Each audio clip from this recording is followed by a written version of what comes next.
it's too easy to run away, to run away. I know you wanted this, I never wanted this to end, but now we're going down. Whoa, picking up the pieces that we left here, we just left here.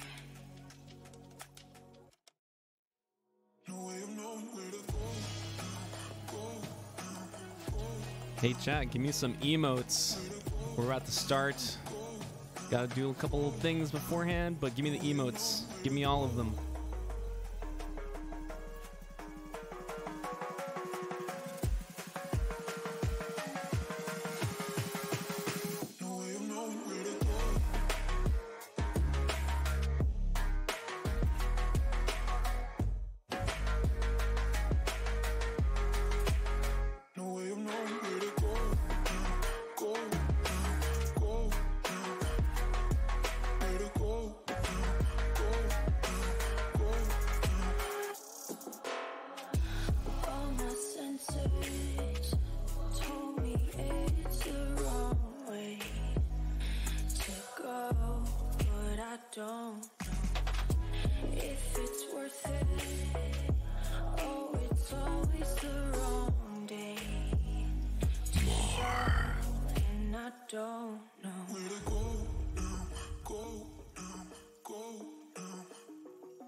All right.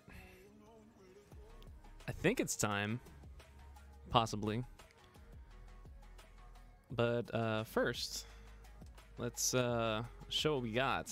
You're probably wondering, who is this? Well, it's me, your host, Lewis. I will be the host of the live build today. PJ is out and about, but here's what we got. As you can see in camera number 2. Here's the angle for camera number 1. But this is a workstation build. We haven't done one of these in a while, for Trey Ratcliff. And actually, I should be able to speak with Trey for those of you who may or may not know him.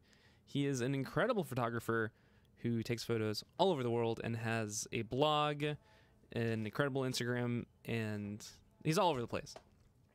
But we're going to be building this PC for him so he can, do his cool HDR photography and all the cool stuff that goes on into creating the photos that he takes.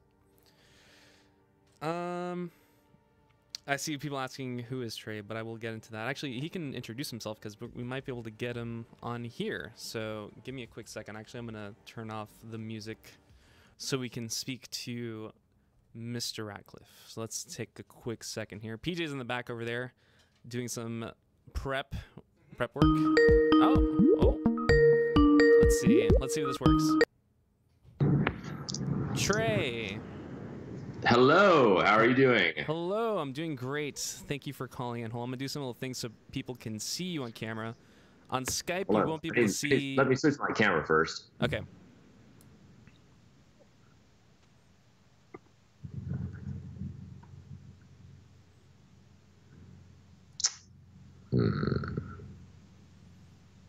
All right, hold on, do some tweaks on my end too. So you won't be able to see us unless you're watching the Twitch feed.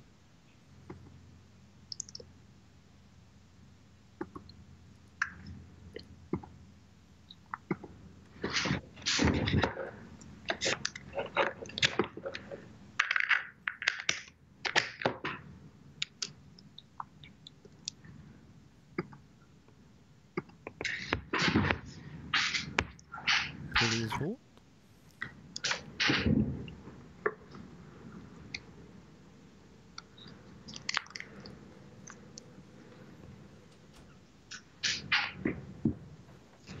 So we're just waiting for Trey to activate his camera, and then you guys can see him on the feed. Trey, let me know when you're ready. Yes, sir, I will. Awesome.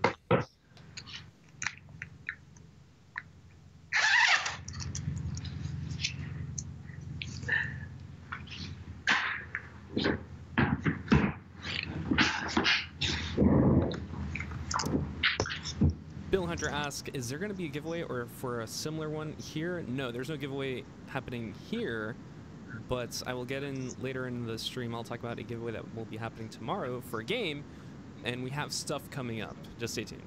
All right. Oh, it looks like Trey's ready. Hold on. The signal. Oh. Are we in? No. The video just cut out. Oh. Okay, are we in? Yes. All right, let me turn on the camera here so the people can see you. All right. Do a little bit of tweaking here. So just in case you missed it, Trey, we are on Twitch. So I'm not sure if you're seeing Twitch chat for their comments and whatnot. And if they have any questions. If you send me a link I'll on send that to you right Skype, now. I will also I'll put the live Twitch on my screen so I can see what's happening. Cool. Hold on. And happy to answer questions. Anything anyone wants to know. I'm an open book. Let me know. But first, introduce yourself to chat, because here at Origin PC we do a lot of games, but we normally don't delve too much on the professional side, such as video editing, programming, or photography. Yeah, I know I'm a bit of a weird duck. I do game. I play a lot of games, but also I guess my main thing is I do photography. That's what I'm known for, I guess. Mm-hmm. So tons of photography, because I've seen you on Twitter, Instagram, and your blog, Stuck in Customs, which actually I have it up right now on my monitors. Like I saw it before the stream. I can see it now. It's great. Oh, thanks. There's lots of tutorials. That's my goal. Every day is I try to share one photo. Well, okay, let's start super weird. Okay, I'm a super weird person. But my overall raison d'etre, my modus operandi is to try to share consciousness and mindfulness around the world, and I try to do it through photography. And I try to inspire other people to be creative and to make cool shit. Because I think that it's up to artists and creatives to save the world. Okay, we'll stop being deep. We can have surface level conversations after this. Okay. That's a good introduction. But if you want to go deep, we could talk about philosophy and weird shit all the time if you want to. Okay. Or we could just have surface level conversations. Doesn't matter. It's kind of tricky tricky thing to navigate, because we are building a PC, which is very practical and. I'm so excited about this PC. You have no idea. My current PC is so slow. It is unbelievably slow. So I need a fast computer to. Well, okay, going back to the artist zone, whenever I make any kind of changes on a photo or I'm trying to process stuff, if there's ever even half of a millisecond that where I don't interface with the art, it drives me nuts. Mm-hmm. I get so frustrated, because I think that when you're artists, and most artists, they draw, or they paint, and they see an immediate effect of what they're doing, mm-hmm. right? And so if you ever have any kind of a pause between what you're trying to do and what appears on the screen, mm-hmm. it drives you crazy. And that's the problem with my current PC, is that it's so slow, is that there's this pause between what I'm trying to do and what actually appears on the screen. So that's why I'm most excited about this Origin PC. Well, we're going to talk about how this PC is the total opposite of that right now. Actually, not there, but that's you. Hey. Okay, Hello. So we're going to talk about the specs of this PC. Give me the specs. I might sound foreign because this is a lot of technical stuff, but if you have any questions, just let me know. this is the Fractal Meshify C mini case. So this case is designed to it specializes in airflow. So in PCs, air goes in and air goes out, but you want the cool air to come in to cool the parts inside, because the parts inside will get hot. Right. So this case is designed just for that. And actually, we launched it a couple of weeks ago, actually, so this is relatively new for us. For the power supply, we have an 850-watt EVGA Supernova G3 power supply, so this will power everything in the PC. I believe, PJ, what's the rating on the power supply? The power supply is an 850-watt G3 EVGA. Is it gold? Yes, it is. Also, Trey, also speaking online is PJ, our builder. You'll see him on camera. Hey, BJ, what's going on? He can't hear you right now. He's really far, but he can talk. He just can't hear you. Gotcha. So I'll probably ask him for questions on some of the parts here and there. For the motherboard, we're using the Supermicro X11 SRMF motherboard. So again, this is not a normal motherboard because this is a workstation system. Doesn't use any RGB lighting or anything too fancy. This is a very practical system, as I refer to them. Workstation systems are very different from gaming PCs because the job is to, you know, create stuff, to make sure the PC is running at all times, and, you know, not Gotcha. to game. I mean, this thing can game, but the purpose is, you know, to create stuff. So the cooler, we're using the Frostbite 240 all-in-one cooler. So this is liquid cooling, but it's all-in-one, so you don't have to change the liquid inside. It's all handled by the part itself. Gotcha. For the processor, we have the Intel Xeon W2145 8-core coming in at 3.7 gigahertz. So this is an 8-core processor, but it's a Xeon processor. So this is not a gaming-focused processor. This is designed so you can, you know, run all your applications and everything will go fast. There's no lag. So that stuff that you were talking about earlier, none of that here with this. For the GPU, so the GPU is very interesting on the professional side because in games, the GPU is super important, right? So that's what generates the graphics for the games. But on the professional side, you can use it for rendering, and there's some applications that actually benefit from using GPUs. The one that I always refer to is usually video editing, because you can use video editing to help, you know, speed up the process using the special encoders. Yes, that's true. But this is the 1080 Ti, so it was last generation's top tier GPU. Gotcha. And for the RAM, we have 64 gigabytes of 2,666 megahertz, and this is ECC RAM. Do you know what ECC is? Actually, I don't. Okay. I'm actually so uncool now. I used to build my own computers like 15 years ago, but now I'm not cool enough to know what ECC RAM is. Okay, so that's But you can educate me. Okay, so let me know. I had to learn about this when I started at Origin because I was like, what's ECC?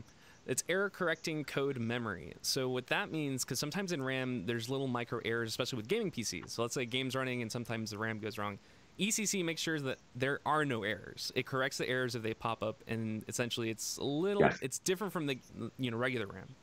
Again, professionals love this because you want to minimize as many errors as possible.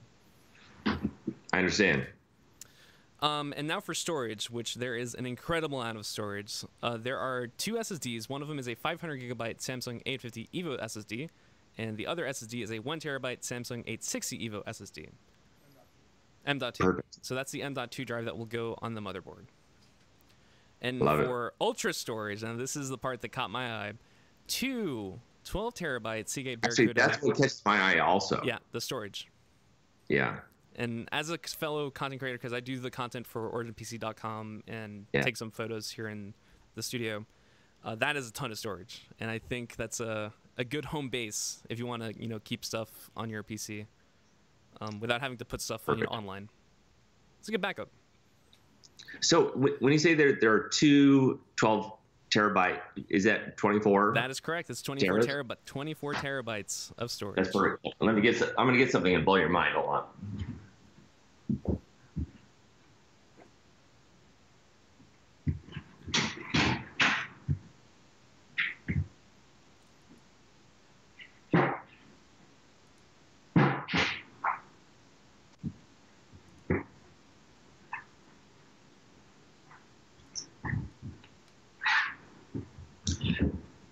I'm back. So this is my biggest I don't know if problem is the right word, but so this is a 360 camera. It shoots 5.7K, and the amount of data that I produce with this thing is unbelievable. So like my current PC is just like not stacking up to it. This is why I'm excited about the storage, because I produce a lot of data, and this is. Do you know about this camera? This is the Insta360 One X. Actually, one of the coolest things about this is that, so like I know interesting people like you and other people, and so I produce these.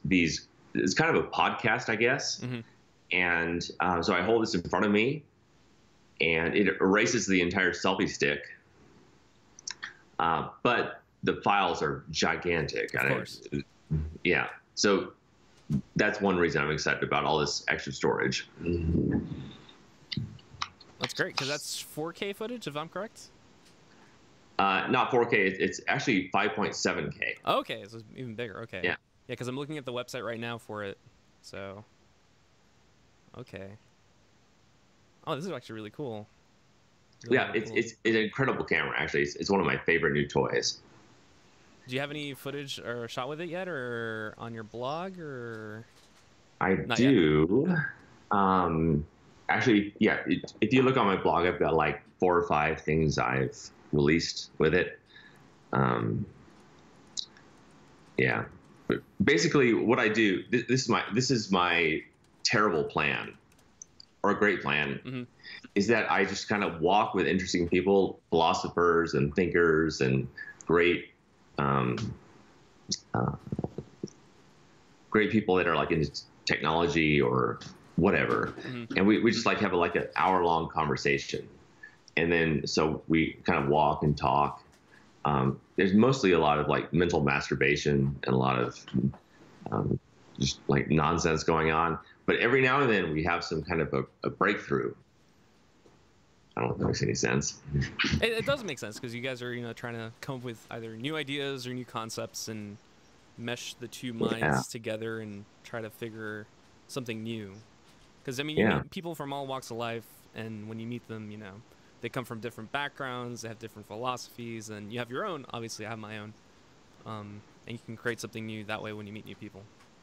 Because if I'm correct, you travel the world a ton. Let me reverse the interview. Like, what is your philosophy on life? What's going on? Are we inside of a simulation?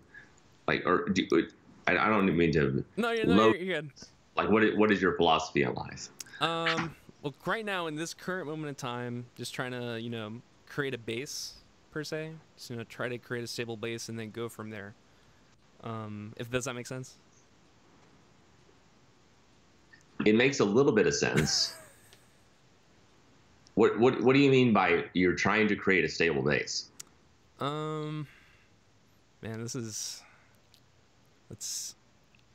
I hate to use the metaphor of forts, or building structures, but you know how you have to build like a strong foundation, and then you can like move forward. I feel like I'm that phase right now. Right. Okay, I get it. Do you ever have the fear that you will never be able to create that stable base? That it's a no. It's a never-ending challenge. In the past, I did, but in the current time, I feel better about it. If that makes sense. That fear is gone. It used to be there, but now it's gone. Yeah, I understand. Okay, that's good. I understand. I get it. What? By the way, hey. Where do you live? Where are you? We are in Miami, Florida. Oh. So. Have you ever come here to New Zealand? No. I haven't left the country yet. Besides cruise, but been in the U.S. for a while. Well, my suggestion, it's very. I mean, this is incredibly solipsistic, but. Like, I really recommend that people travel as much as they can. I mean, obviously, I'm a travel photographer, so I go around the world, but like the U.S. is a little bit of look, I'm not anti-U.S. at all. U.S. Mhm. is amazing. It's fine. It's a fine place, but it's good to get outside of the bubble and like see how amazing the world is. I mean, because like there's 8 billion people on the planet, Mhm. and there's only like less than 7% of people in the U.S. Like, so if you can like get out and experience other people in other countries, and that's what I do. I take photos and I explore cultures and ideas. Yeah, like just like actually that's why I moved here in New Zealand, because I wanted to get my family outside of the U.S. just so they can experience like how beautiful the entire planet is. Do you think the U.S. is more technologically connected than other places in the world? Like too linked up Yes, to like. actually, yeah. I think U.S., Europe, and Scandinavia are the most like way more technologically advanced than New Zealand. But I mean, that's only one thing. I mean, that's only one thing of life is technology. There's a lot more things about life. However, being a super geek, I love having like the best tech all the time. That's why I hooked up with you guys, because I want. Oh, hold on. We just lost. All the time. There we go. That's Okay. like, I'm not a materialist. I don't have like I'm not a guy that collects like fancy cars or yachts or all that kind of like. But I do want the best tech. That's why I'm with you guys. Well, the best tech is currently being put together right now. If you're watching the stream, so PJ's putting together the motherboard and organizing the wires. By the way, I know he can't hear me, but thank him very much. Like, I don't like whenever anyone does anything for me, I'm so thankful. So make sure thank him for me. I will thank him right now.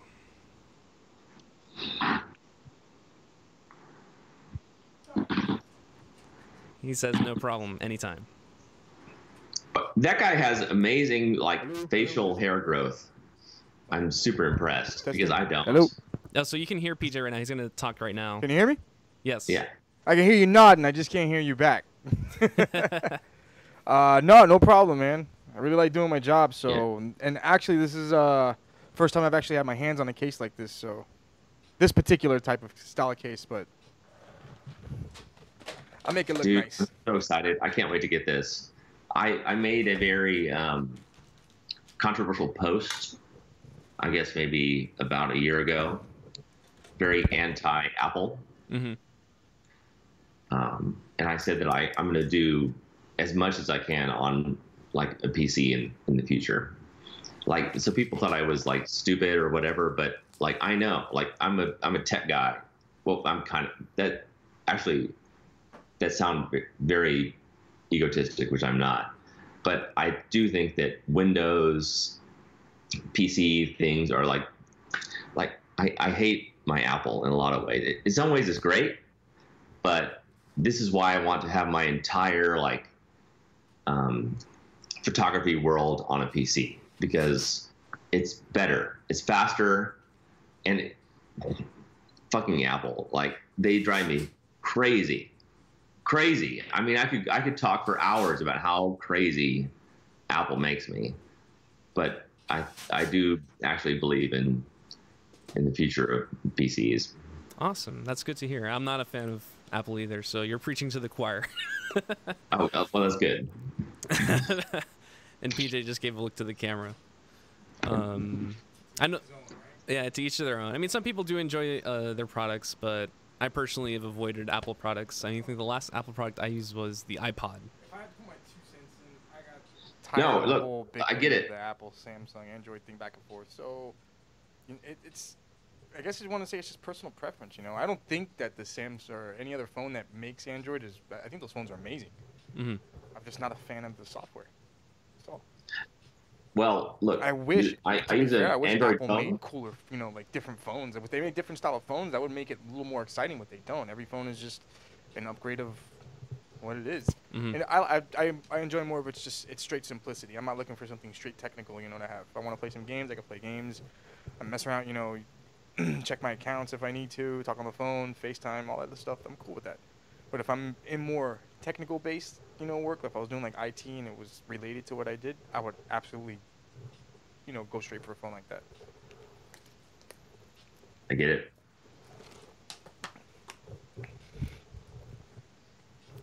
So Trey, you were holding up your phone because you were about to talk. Sorry, yes, I was enjoying hearing his feedback.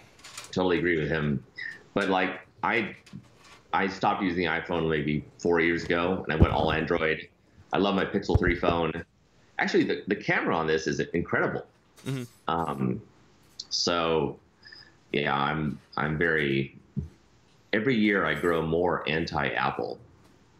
But I'm not like a hater, I get what they're trying to do. I totally understand it, but I become more pro PC every year. If that makes sense. I don't know. It does. And with this, this is a huge boost in terms of performance, of course. Because from what I've seen in Apple's products is they do offer some high end, but it's so particular and you can't fully customize it that it's very closed walls. I think that's a common term they use is, the closed, what is it? The wall or the garden wall or something? A walled garden? I mean, they use that for the iTunes store, but I also refer to that to their systems as well. Because in PC, if you can open this up and customize it, let's say the GPU, you want to replace it, no problem. But on Apple systems, it's usually a mission. Lewis, I cannot tell you how excited I am about this PC. I mean, I'm beyond. I feel like no matter what words I can say, even though I do feel I'm quite poetic, I cannot put into words how excited I am about this thing. Well, I'm glad to hear it. Beyond excited. My goodness. So this. Let me give you some background. So this is going to replace my current PC, which is not that great. It's okay. Actually, my current PC is so bad, I'm embarrassed to tell you what it is. Uh-oh. But I will. Do you know the specs of your current PC? You don't have to say the brand, just like what's inside it. 12 terabyte drive. I see he's holding it up right now. But I know there's some kind of delay going on, so this is. Yeah, it's not instant. So Twitch, since you're watching the Twitch feed, there's a delay. Yeah. But talking to me is instant. Let's just. Well, I don't know. I don't want to, because I don't really throw people under the bus, but my current PC is not that awesome. So I have weird fans, but no, I have great fans. I love, weird I like good weird, but one of them is the CTO of Microsoft. So as soon as he became the CTO, he sent me their latest PC, which it's pretty good, but it's kind of, it's quite slow. And so anyway, this is going to be the replacement of my current one. Does that make sense? Yeah, it does. It does. This actually, speaking of Microsoft, this PC is going to be powered by Windows 10 Pro. But you can always mess around with the OS if you want to tinker with that sort of stuff, if you're into that field. Because with our workstation systems, we also offer the option of not installing the OS. But we prefer to install the OS because sometimes people aren't familiar with that world of like installing their own OS and doing super customization inside their PC. Like Linux, I get it. For example. I understand.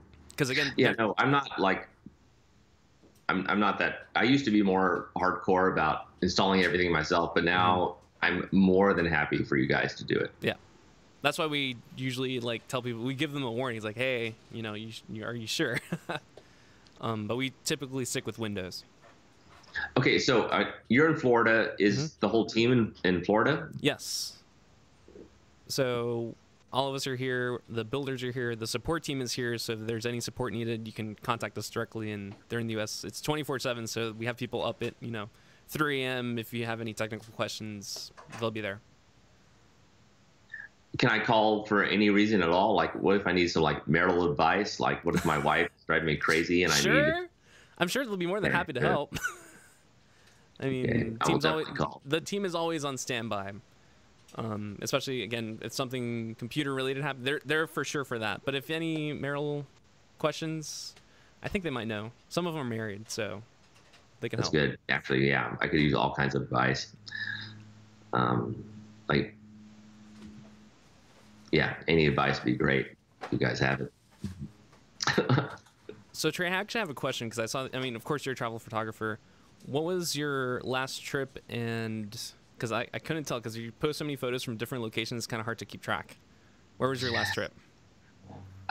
Good question, because I do post random photos from around the world because I like to keep it surprising and keep people off base. I think it's good. I think this is actually, I had this conversation last night with someone. I think this is the key thing to being a friend, or maybe this is very selfish of me, but I like to be surprised. I like funny people. I like this is what I want. So this is why I always kind of randomize my photos, because you never know what's going to happen next. And I think that's honestly what you want with like friends and relationships. You want to be surprised.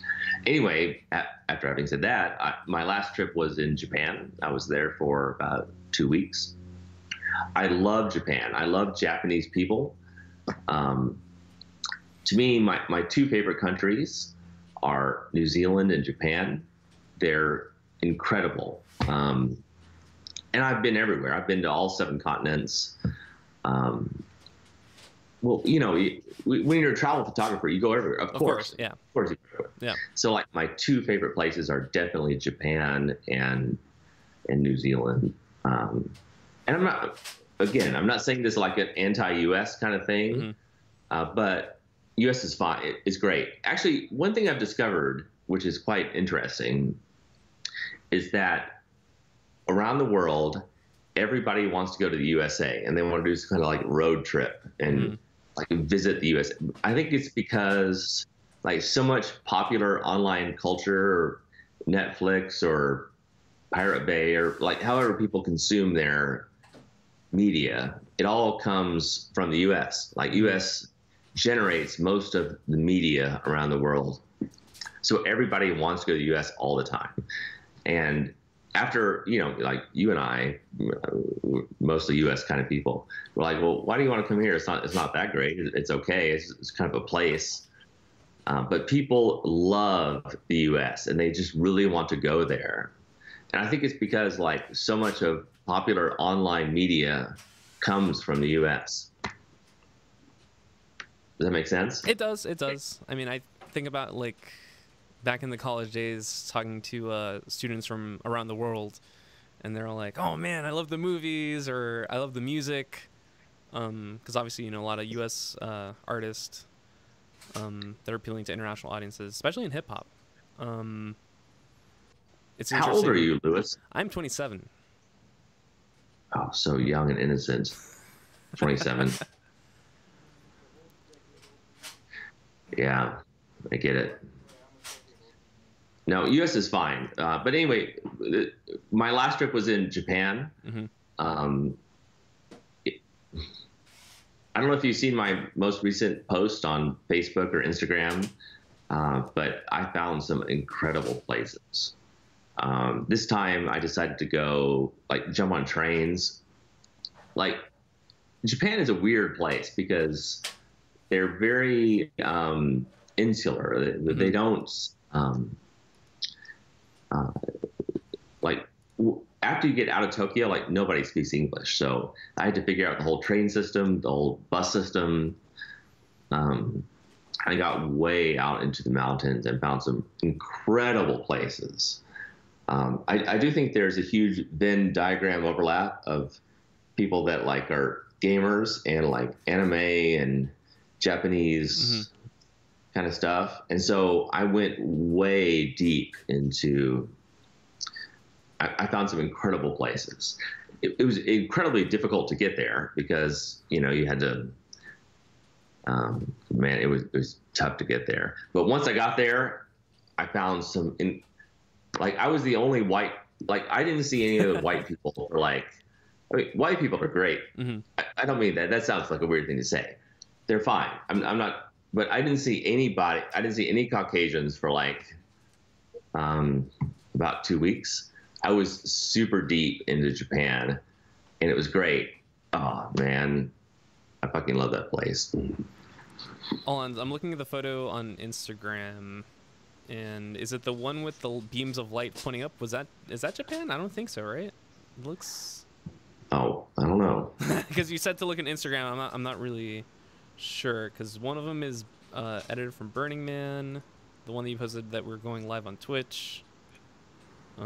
This one's from New Zealand, I think.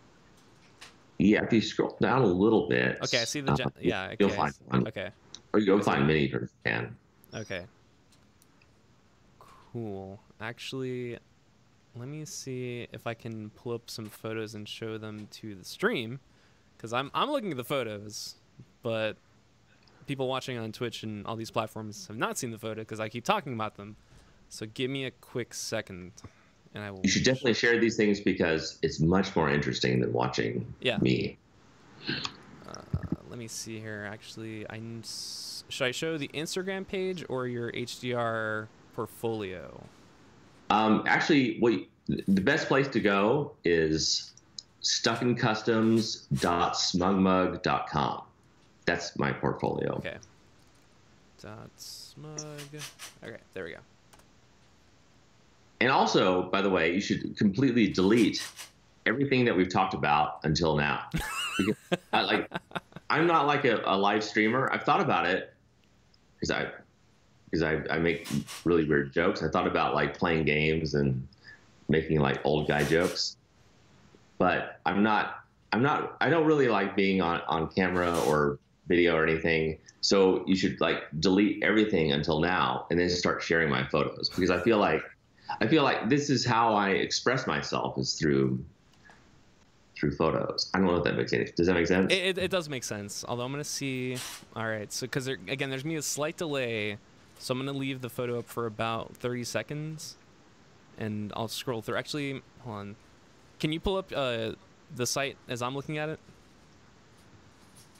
And I'll show it to everyone else. I don't know. I'm seeing such a delayed stream. Yeah. All right. So let's put. Yeah, go to stuckincustoms.smugmug.com, and then you will see my portfolio. So you can see I have 4 different portfolios on there. One is landscapes, one is people, one is Burning Man. Okay, so I have it up on stream now. I'm starting from the top. So I see that there's different galleries. So the portfolio, Burning Man, Portraits and People, and Big Cities and Little Ones. That's right. So just click on the first one, click on any photo. Or actually, wait, here, I have a theory. I feel like people that watch this kind of stream want to see weird shit. So click on the Burning Man one, all right, and you can start to go through those. Okay, I'm just scrolling through right now. So you go to Burning Man every year, is that correct? Well, I've been there. Yeah, I do go every year for the last 8 years. It's been going on for quite a while. Wait, before you start scrolling through, you should just make it big and then hit next, next, next. Okay. And if you have any questions, let me know. I can tell you all kinds of crazy stories. So this was last year's Burning Man, 2018. Actually, that particular photo, well, whatever you have, I know I'm watching a delayed stream. I think that one was from maybe 4 years ago. Okay, let's move on. Earth. I know they have a lot of sculptures over in Burning Man. I like how you divided the Earth with the tree. Was that tree? I mean. Huh. It's not a real tree because it's the desert. Yeah. It's a tree. But I am fascinated by this idea of what is real and what is ersatz. Mm-hmm. And in a lot of ways, it doesn't really matter. That's a whole philosophical rabbit hole we can go down if you want to. Anyway, keep going. All right, so we have a white witch in the desert up. Actually, there's a little entry here that tells a little story. I don't know if the camera's blocking it. Let me move the camera away because we actually have the live build happening in the corner. So if people want to see the live build, they can actually see it happening as we're looking through the photos. By the way, in a lot of ways, I feel like I see my photos all the time. Mm-hmm.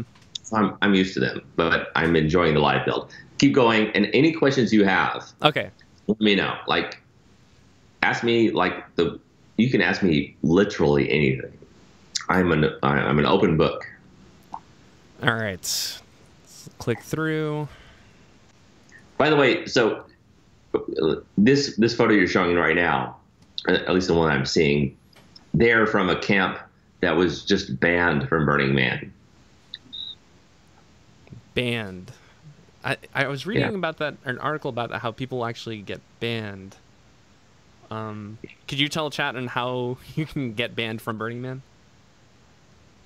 Yes, I can.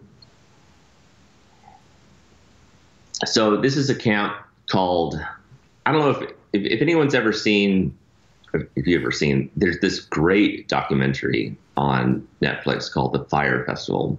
Have you seen that? Oh yeah, we talk about it a lot in the office. We're very familiar with it. Yeah. So,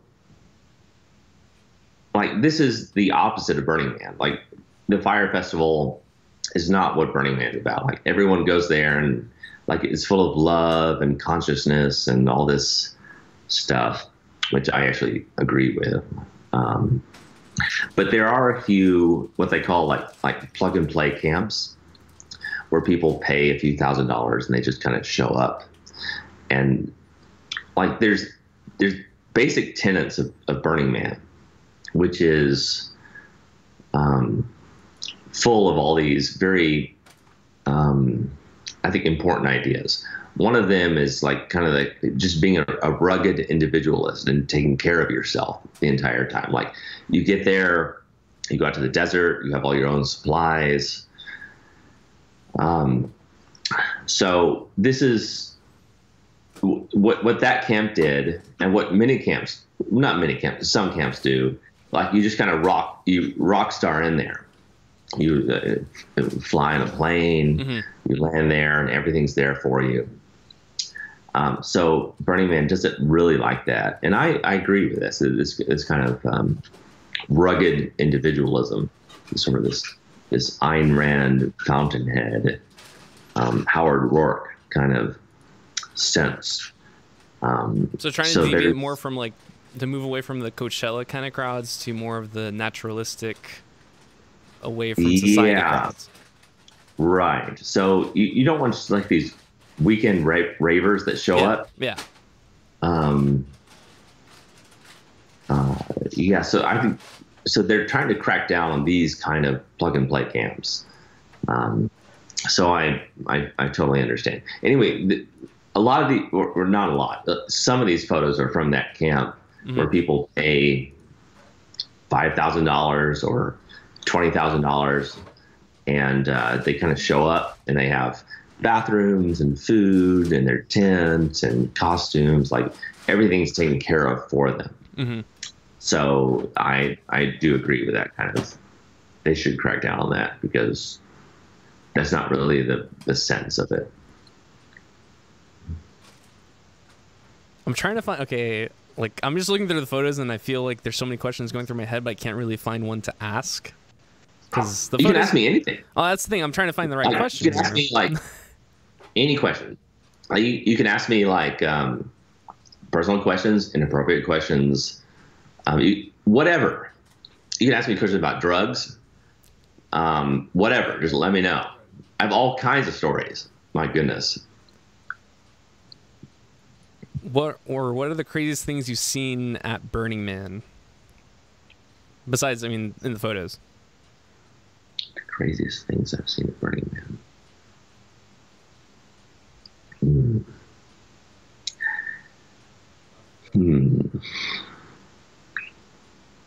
What do you mean by crazy? See, that's again, that's what I was thinking, because crazy is a really poor word, right? Because that could mean anything, right? Yeah. Well, here, I'll tell you something. See, the thing I'm seeing right now on the live stream is the guy in the black outfit with all the long arms. Yeah. So if you zoom in on that particular one, he has this like proboscis that come out of his mouth. And it was so hot that day. It must have been like easily 110 degrees. And so he was thirsty. And what he would do is he would walk around and he would like dip his proboscis into anybody's water bottle or their can of water. Oh, I see it. I see it. Okay, I see what you're talking about. Water out of their water bottle because he was very thirsty. Oh, I didn't even notice that in the first time seeing this image. Okay, cool. Were there a lot of Mad Max? That's kind of a weird story. I mean, I've got all kinds of weird stories. Okay. That's as weird as any other one. Ask me about any image. I'll tell you an entire story about it. Okay. Let's go back to the gallery. Whoop. Actually, you know what we should do? Okay, I know you're going to delete the first half hour of this, which you should definitely do. But, like, I'll tell stories about any of these images. Oh, my goodness. All right, people want to know about the alien, because I passed the alien earlier, and people were really wondering about it. The alien? Yeah. Yes. Okay. Good. So, about 4 or 5 years ago, I went there. I took my wife and my son because I love Burning Man so much. I want to share it with everybody. Like, I really want to share it. It turns out that my wife didn't really like it. It's not really her idea of her idea of roughing it is slow room service. So she prefers like a spa situation. This is not for her. But when I went there, because I took my wife and my son, I went with one of my best friends, this guy named Cliff Bays. And Cliff is an amazing photographer. And he also brought his wife and his son. And so this is his son that's dressed up in this alien costume. He's like super skinny. And I think when I took my son, he was 12 or 13, like pre-puberty. Because you don't want to take like anyone like it's a full-blown puberty to Burning Man. Anyway, so this was his son. And this was Cliff's like gift to the playa. Like there's no money allowed at Burning Man. It's all just like people give gifts to each other. So his gift was to make this alien costume for his son. And like he went all over the place and so there's a lot of people on LSD and acid and all this kind of stuff. So when you see like a gray or this alien kind of like show up into your world, like it really fucked people up because people are tripping out anyway on all kinds of drugs. And so when you have this like kind of alien guy show up in the middle of the desert, people are like going crazy. And his son, for whatever reason, he completely like owned this idea of being this alien. So he would like walk around in a very alien way, and man, it was great. He was like, this is photography gold. I have like probably 1,000 photos of him going all over the place. And it just so happened that this one photo you're looking at, there's probably like maybe 500 art pieces out there. And one of them was this crashed UFO into the desert. So I thought it was like a cool scene.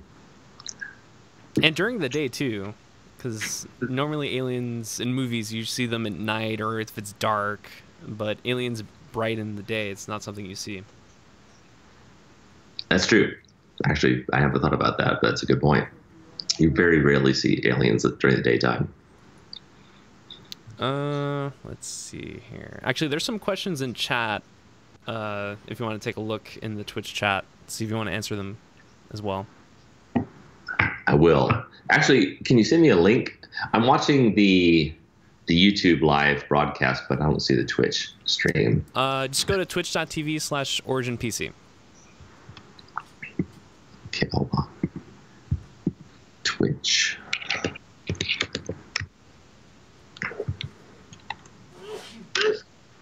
Isn't tight.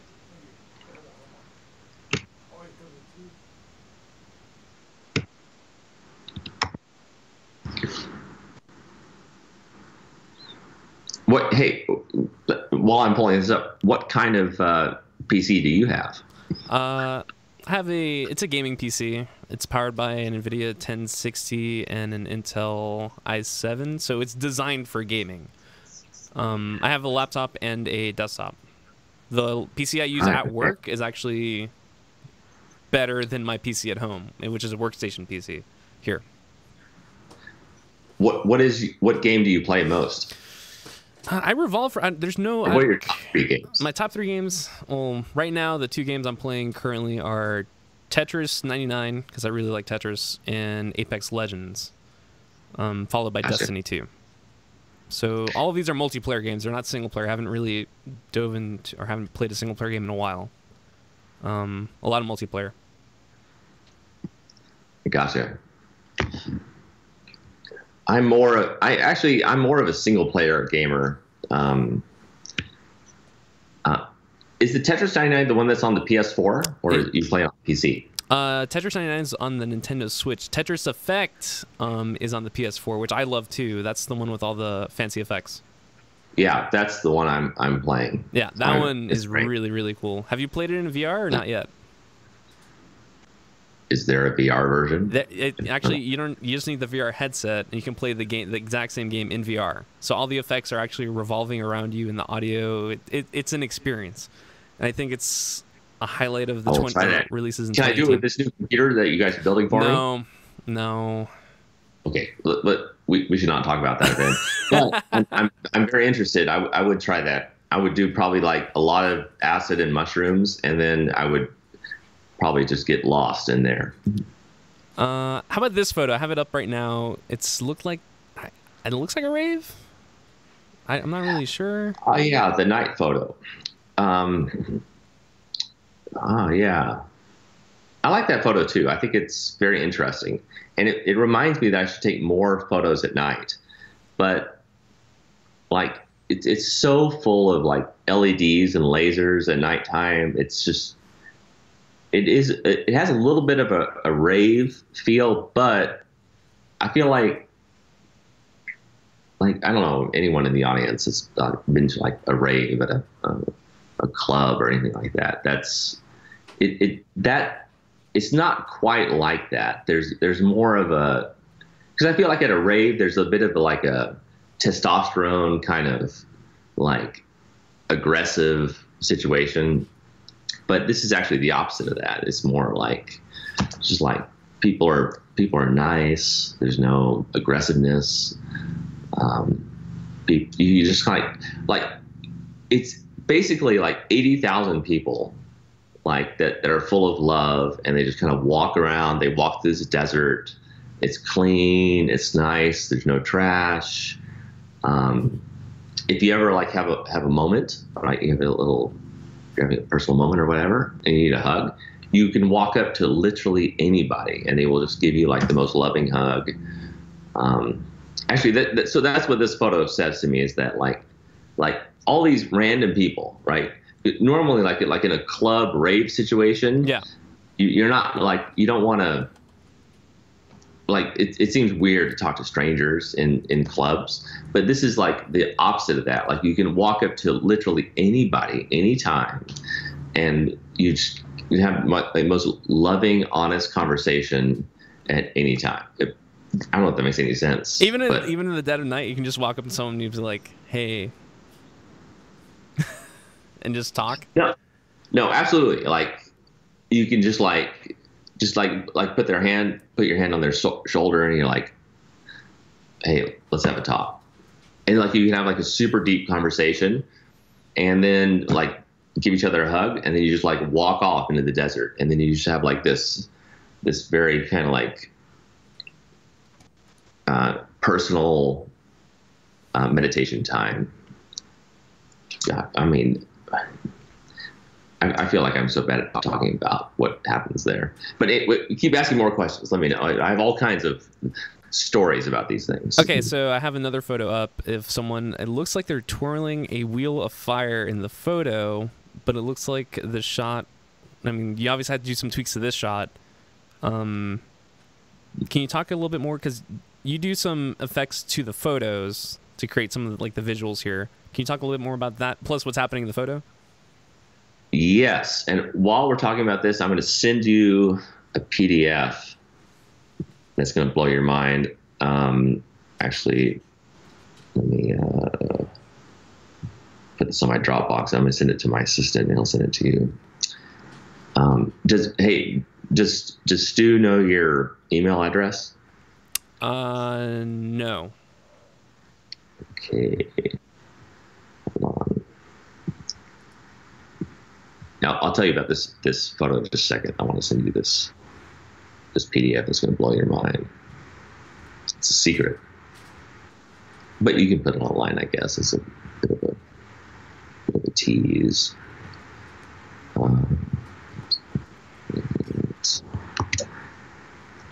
Okay. Let me copy this link for Dropbox. Actually, you're gonna get the scoop on this. No, this is actually a super secret. Let me see. Skype.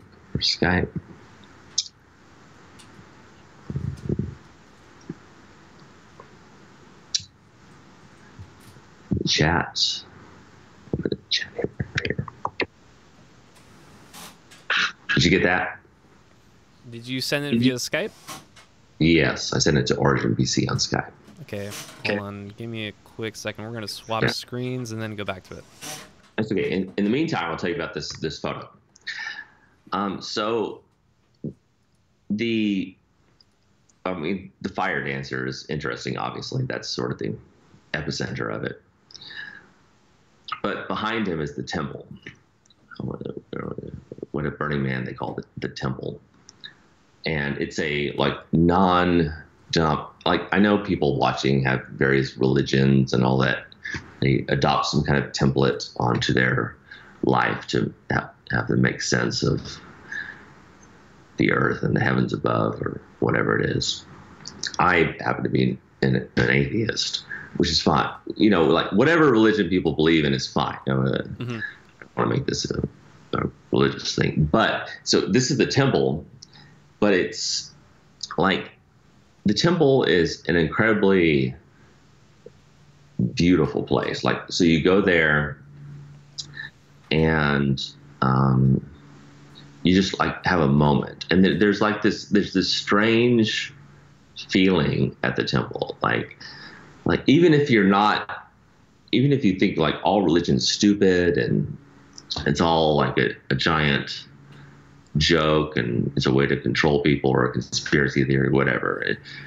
None of that matters. As soon as you go into this temple, like if you have any kind of empathy in your heart, you will just like start to cry. It's the saddest place ever. It's just like you. Every time I go in there, like I brought one of the guys that works for me. You got to meet this guy. He's great. Jonas. He lives in Buenos Aires, and he's like a hardcore PC kind of guy. He builds all his own stuff and super smart, incredibly intelligent. And so when he went into this temple at his first Burning Man, he just like started to cry. He was just dying inside. Like so many people do. And then he came back to our RV and he was still crying. It like totally fucked him up for the entire day. In a good way, right? There's nothing wrong with being sad and feeling things deeply. God, he was super fucked up. But this is what happens when you go into that temple. So people hang up photos of like their parents that have died or their dog or their cat or people write things on the wood like you can just like go read anything and it will just like. I remember this one thing I saw. I went to the temple, and someone had written like with a marker. He wrote like nobody loves me. I am worthless. Like a period. Mm-hmm. And then underneath it, someone else had written. I don't know how much longer. Like that is not true. I love you. You are a valuable human. So you just like read this stuff and you're like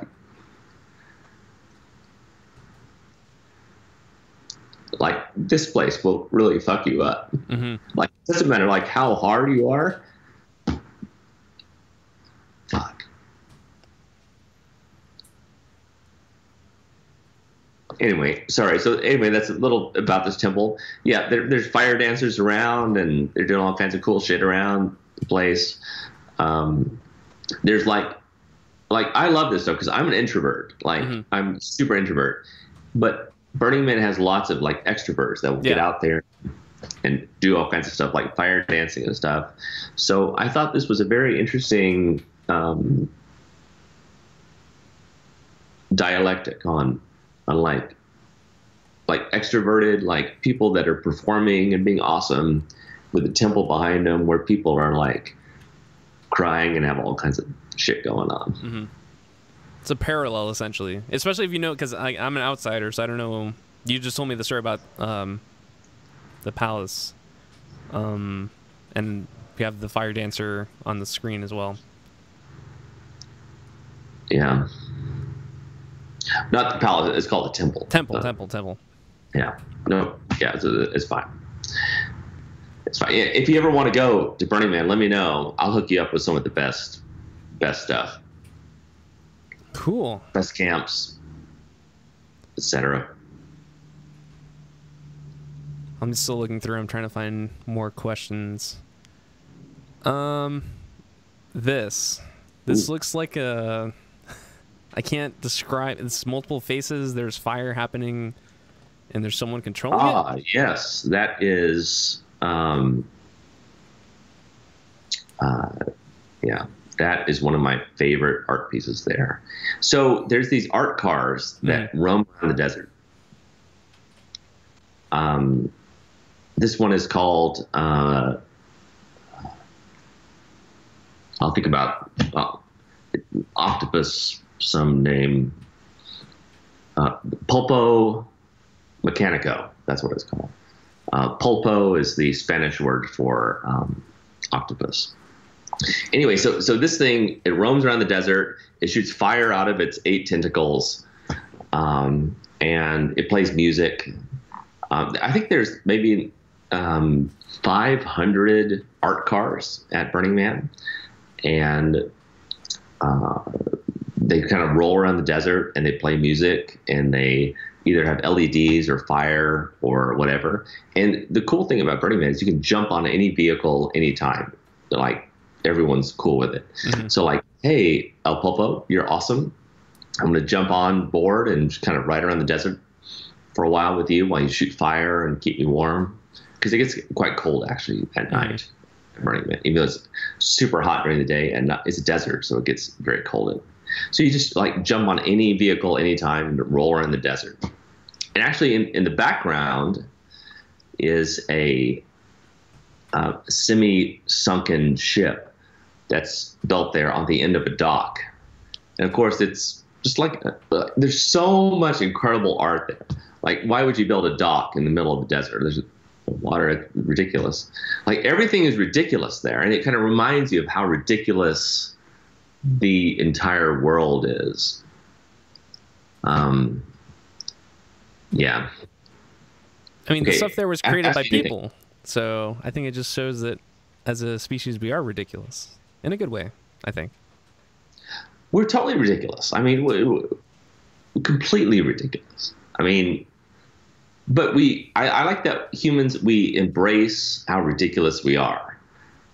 Like in a lot of ways, like it's awesome that BJ is building this great PC for me, but I'm only using it to escape from an amazing reality that's around us all the time.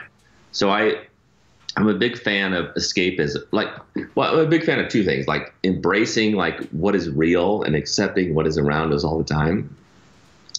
And also, when I get tired of that, which we all do, I like to escape into like some kind of a virtual world and play games and that kind of stuff.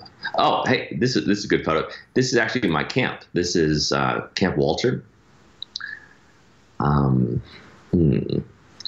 Camp Walter is incredible. Like their goal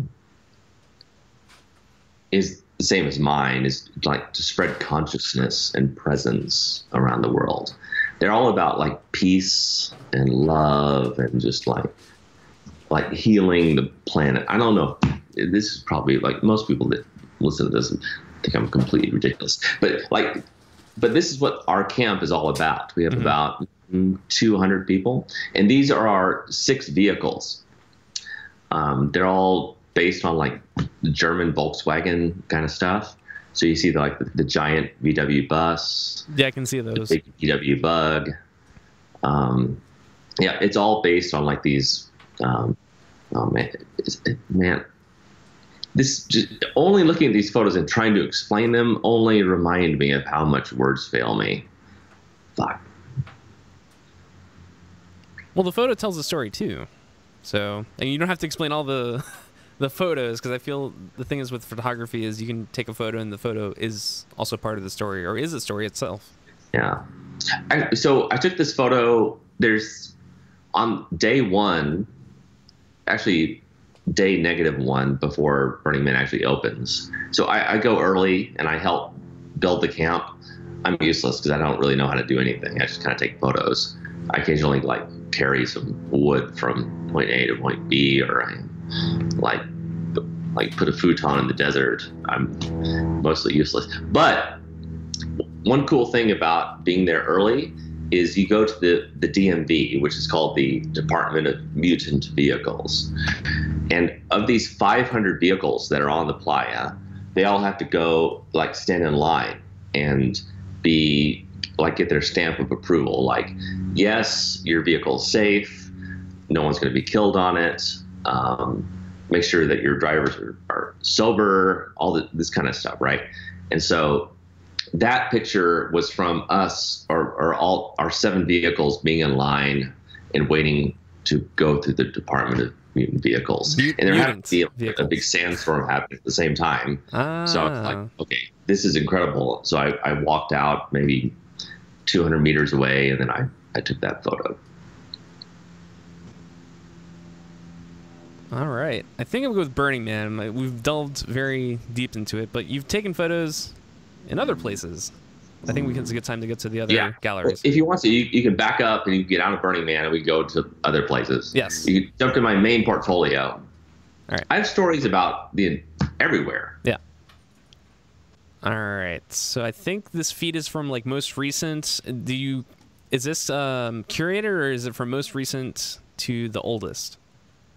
No, it's not most recent. It's curated as to my best, but it doesn't matter. Like, insofar as time is an illusion, which I actually agree with, it's best to start with my best, not my most recent. Okay.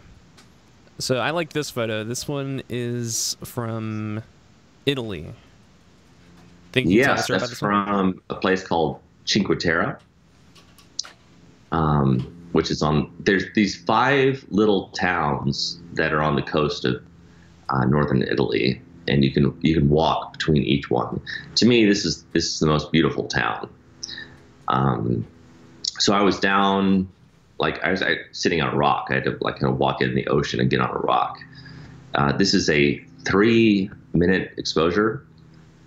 So I had the aperture really low. This is a Hasselblad camera with this incredible lens. It was raining the entire time, but you don't see the rain because it's such a long exposure, so that kind of disappears over time. One of the most impressive things about this photo is that I took it after I consumed an entire bottle of wine. Huh. Actually, that's not that impressive. It is an interesting side note to the story. Yeah, I guess. to the photo, it just adds an extra little character to it. Yeah. So I don't know if one of those pink buildings on the lower level that you might see. I was there. We were actually doing our European tour. We had this incredible tour bus. It was amazing. So I was there with my crew, and we had the best pizza. It was I love Italian food. I love all food. I find I'm happiest when things are going into and out of my body. And in particular, that was amazing Italian food. Oh my God, it was great. Great pizza. So we had like a massive amount of pasta, pizza, and wine. And then I was like, wow, guys, you guys are great, but I'm leaving. I check out. Like I can't, in social situations, because I'm an introvert, I enjoy socializing, but at some point I leave. And I go, guys, I'm going to go take photos. And that's when I went to go take that photo. So how about this? This is Milford Sound? Yes. So that's here in New Zealand. And I think people that are into photography, they will instantly understand that I inverted this photo. It's upside down. Because I thought these white kind of clams, oyster kind of things, I felt like they looked like stars. And so I thought, like, if I make it upside. So I learned, like, most of what I know about photography, I learned from the Impressionist. And they say that you should always, like, confuse people. Like, you should make, like, in your paintings, you should do whatever you can to, like kind of fuck with people's brains. So I do this with a lot of my photos. I add mysteries. I add things you can't quite understand, because honestly, nowadays, with any kind of phone, iPhone or Android or whatever, or any camera, you take a photo, but everything is like so literal, right? You see everything. Like there's no mystery to the world.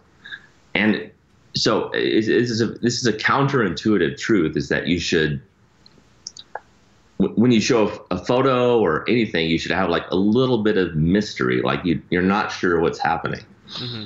So that's what I attempted to do with this photo. Cool. Does that make any sense? It does. Actually, I'm looking at it. I can see the shells and the inverted aspect. Yeah. Actually, by the way, yes. Let me tell you, Louis, I feel like I'm like the lamest Origin PC build ever. Like, you guys like hang out with like cool gamers that are like extroverts and all this stuff. I'm just a guy that takes photos. But however, I do need your PC, because I need like massive processing power. This is something I really need, actually. So I have a question in chat. Actually, this is something that I think I share a question with too. What's your favorite subject to photograph? Take photos of?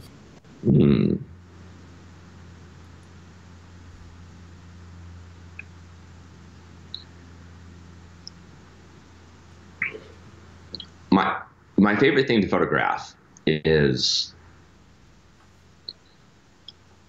I don't want this answer to sound lame. I think artists will understand what I'm saying, is that, like, anything that's beautiful and present and in the moment. Like, for like non-artists, I can explain this, I think. Like, one of my overall goals for life is to like make everybody be creative, because I think when you're creative and you're creating, that you're in the moment, you're present.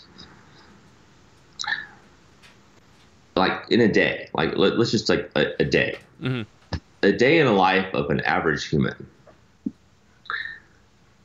Most of the day is chaos, right? You have things you have to do for work, you have things you have to do for your family, and then you have a little bit of free time.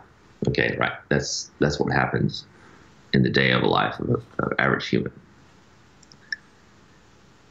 like, but most of that day, any of those 3 phases is chaos. Like, you don't know what to do. You have emails. You don't know how to answer the emails. You have a meeting that you may or may not make. You got to go. Like most of the day is absolute confusion. Like you're not sure what to do. Like this is the life of an average human, and it's the life of me, right? But every now and then, like maybe 5% of the day, you see something that is true. Like you see something that makes sense. You see an order to the chaos. You see something that's beautiful and amazing. And you're like, oh, okay, I get it, right? Like you understand life for a very small moment.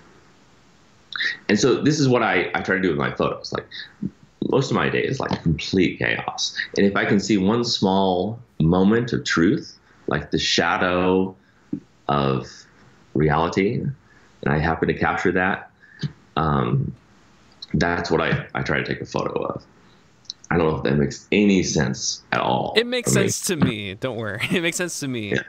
I hope chat is following along. But I understand. No, I'll share this. I'll take this stream, or at least, well, let's cut off the first 30 minutes. But I will share it with my news. I think we have like 150,000 people on our newsletter and maybe 5 million people on social media.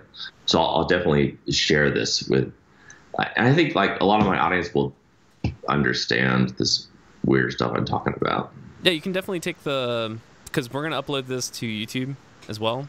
If you want, okay. You can also take the rip and we can send it to you and you can edit it or remove the first 30 minutes as you wish. But we'll keep it on our end because we talk about the specs and I know people want to see the specs of the PC beforehand. Actually, this is a great opportunity. Tell me about the specs of this PC. All right. We'll talk about the specs again because I know there's some people in chat that might have joined and are a little out of the loop. We'll jump to that and go over it again. So again, this is the Fractal Meshify C mini case. Again, lots of airflow going in, going out. Actually, I'm not sure. Actually, I'm going to pull up the... PJ, do you have the case and can you show up in the camera to your right? What am I showing? The airflow. Actually... how the airflow's going to go? Yeah. Oh, I got 2 fans in the front. I'm going to have my cooler at the top, and then I have one on the fan on the back.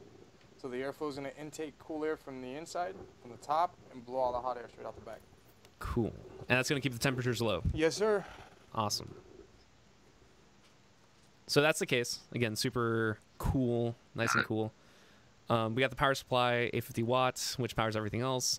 The Supermicro X11 SRM-F motherboard, which again, this motherboard is designed for a workstation system. So there's no fancy lighting on the motherboard, but it's designed to work closely with the Xeon processor, the Intel processor. Got it. And then, of course, we got the GPU, which, like I mentioned earlier, it can also be used by certain apps and software to utilize the GPU cores, because some apps actually do benefit from the graphical power of these gaming cards. And then we have the 64 gigabytes of RAM, which will make sure that all applications run extremely smoothly on the PC, so you can have a bunch of things open and nothing should lag, because 64 gigabytes of RAM is a ton. And of course, the storage, which we talked about, which is a ton of storage, 1.5 in SSD storage, and then 24 terabytes in SSHD storage, which is perfect for, you know, videos, photos, applications, and everything under the sun. So there's the specs again. And again, this is our workstation system, so the M class. Do you have any questions? Or I think I covered the majority, but if you have any questions for the system, that's what I'm here for. No, I don't really have any questions. It makes sense to me. Everything makes a lot of. This is so much better than my current computer. I can't even tell you. I don't want to badmouth what I currently have, but it's just like, you know, head and shoulders above what I currently have. So anyway, thank you guys. You're the best. Well, you're welcome. PJ is currently working through the wiring, if you see it on the stream. So there's those blue wires that were requested. So we're going to have those running through the back and very clean and organized. Because I know one of the problems with computers is when you do the wiring, is it gets messy. But PJ is very well known for keeping it very neat and tidy. All right, so let's actually. That's actually I've always thought that about PJ is like he's known for being neat and tight. Classic PJ. Let's jump back to the photos because actually I had a question about this one. Sure. All right, so this one's another Burning Man photo, but this one caught my eye because it looked like a cover of a sci-fi novel, like the top. Oh yeah, I'm always very interested in what because I have so many photos, I have thousands of photos. Like whichever one people pick out to ask questions about, I'm always very interested in the person that chooses the photo for me to talk about. Anyway, beyond all that, this is one of these incredible art cars that rolls around the desert. This art car is called the Mayan Warrior, and it's their team is based in Mexico. Oh, here, actually, I'm going to show you. I don't know if you can see this or not. Hold on, let me. I'm going to switch cameras. On top of the art car, and they gave me this sort of like Illuminati-looking thing with a crystal in the middle. So since I've been going there for 8 years, people know me, right? And so whenever I show, I rock onto the scene and I have my camera, sometimes people get excited. And so they saw me out here taking a photo. This entire photo is very difficult to explain.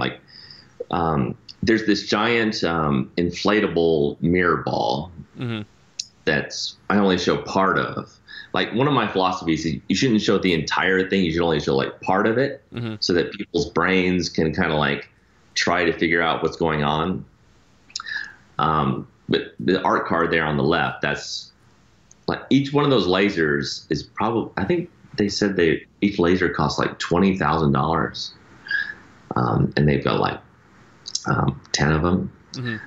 And what happens is on top of these art cards, they have a DJ, right? Some kind of EDM DJ that's just incredible music all the time. And these art cards have these giant speakers. They're blasting out music all the time, and incredible sub, and it's crazy. So people end up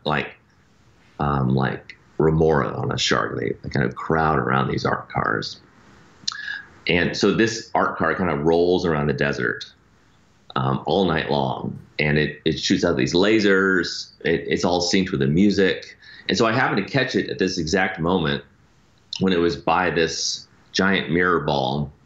So after I took this, I was like, wow, I'm pretty, I think most of what I do is total shit. I'm extremely critical of my own stuff. But when I happen to capture something that's true and full of meaning, I'm like, wow, that's pretty cool. So I took this photo, and then I walked over there, and the guy that runs this is a beautiful, nice guy named Diego. And so you can jump on any art car anytime. So I went over to the back side of this, the less exciting side. And they have little stairs that go up to the top. And hey guys, my name's Trey. I just took a photo. But the guy that was opening the door or whatever, he's like, Trey, you have to go up, go see Diego. So then I walked up to the top, and I saw Diego. I was like, oh man. And we gave each other a hug. He's like, so I showed him the photo. He was like, this is very cool. In a lot of ways, I feel like everything that I do is a derivative, right? They're the ones that actually create the art. These are the artists. Everyone out there that creates these sculptures and these vehicles and the lasers and all this stuff, I feel like they are the true originals. And I feel like what I do is a derivative work.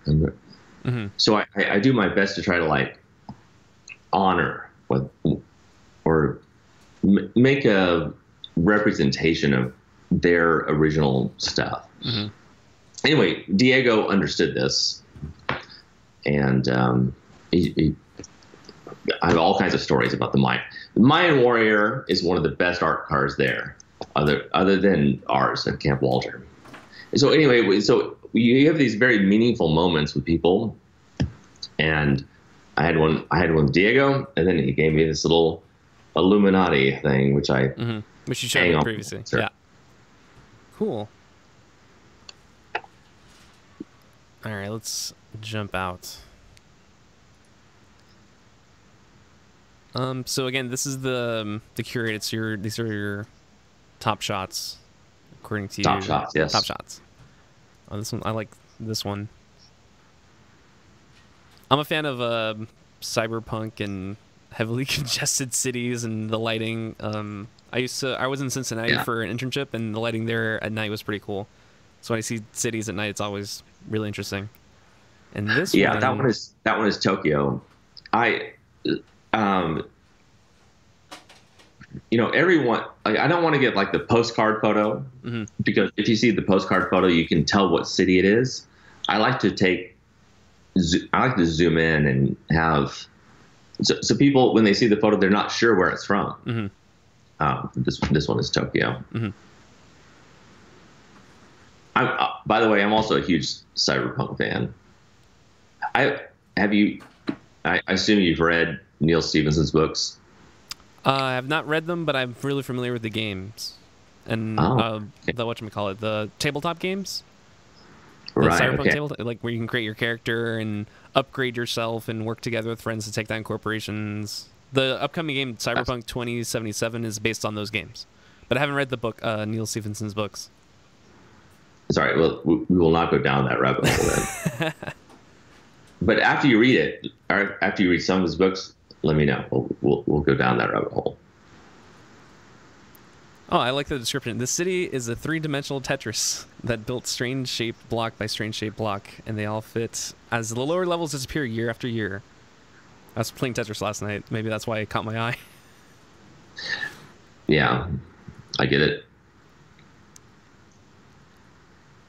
By the way, it's been at least 15 minutes since we've thanked PJ. Make sure you tell him that he is awesome, and I really appreciate every little thing he's doing to my new PC. I'm so excited. Trey says thank you again, PJ. You're welcome. So there's PJ again. Yeah. One more photo, and then we'll jump back to the build.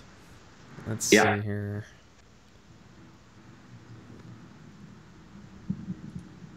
I'm watching this, by the way, on YouTube and Twitch. Yeah. Twitch seems to be a bit faster. Yeah, Twitch is faster. Yeah. So this looks like it's New Zealand. Is that correct? I think. Or yeah, I could be wrong. Let's see. It's New Zealand. That's Mount Cook, and it's about maybe 3 hours north of where I am. I live in Queenstown on the South Island. So those clouds, yeah, it's a fine photo, whatever. This uses actually a technique called compression, where you zoom in and everything seems to be quite immediate. My favorite thing about this photo is the clouds. These clouds, I think they appear sometimes in Colorado. They have to be like mountainous areas. These clouds are called lenticular clouds, and they're very unique. I think they're beautiful. They like, there's no clouds like these. They're super rare. So whenever you see these lenticular clouds, I always just like jump out with my camera and take a photo. So this is one of my theories with the photo, by the way, is that with a landscape photo, you have something close to you, something in the middle, and something very far away.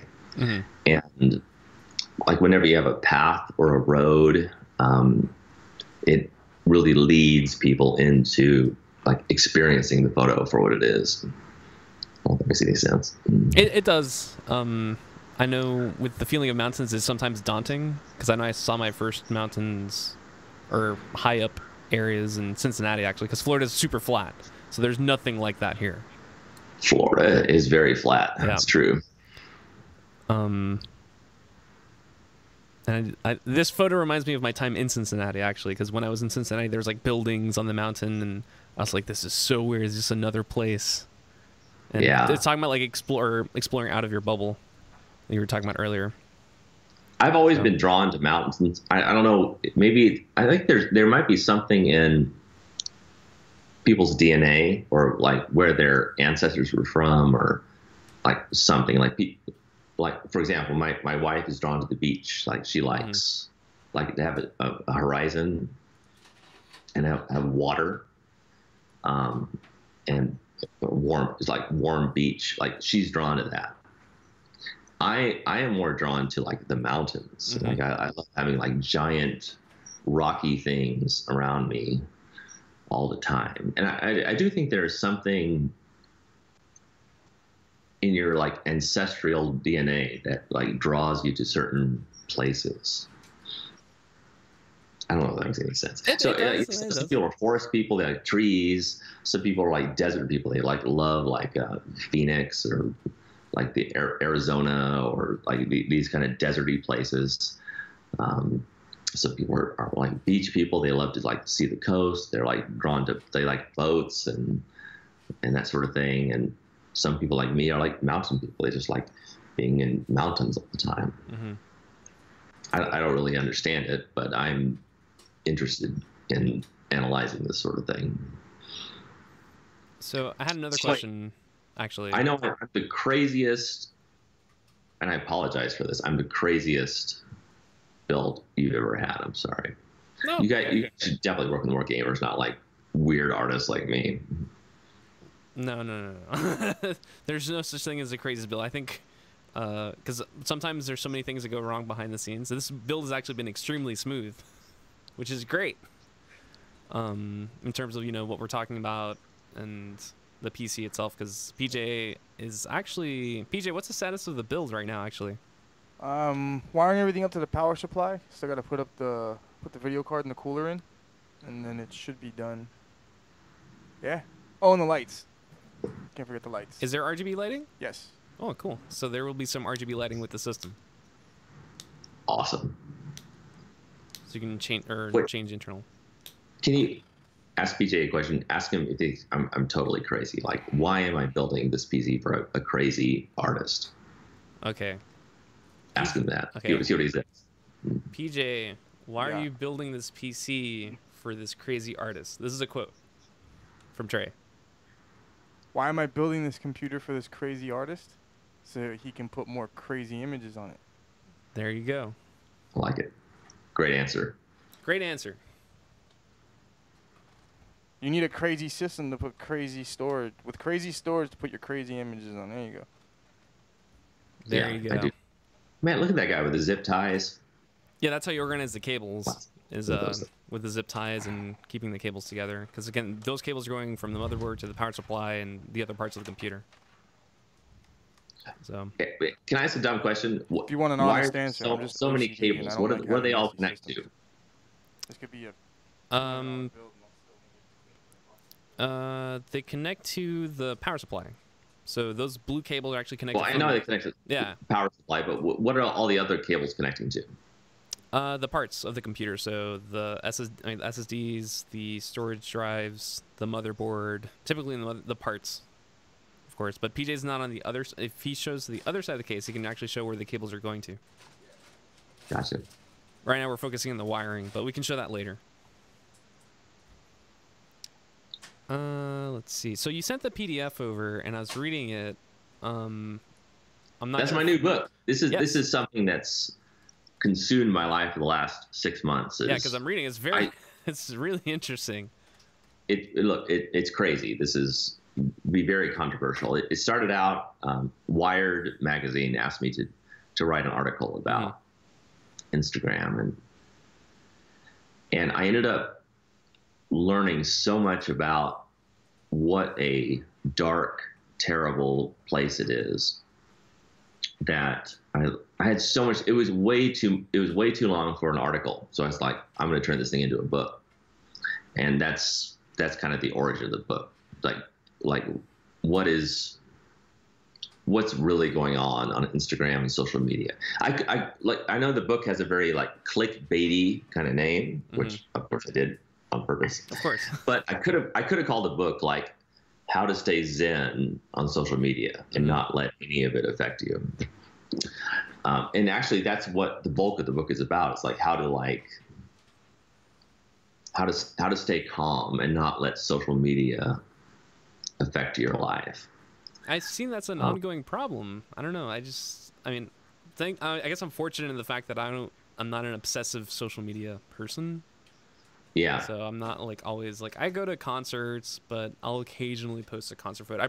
I'm the person at concert that hates taking photos at concerts because I'd rather enjoy the music, enjoy the performance, and, you know, not be there with the phone just taking pictures the entire time. Yeah, I understand.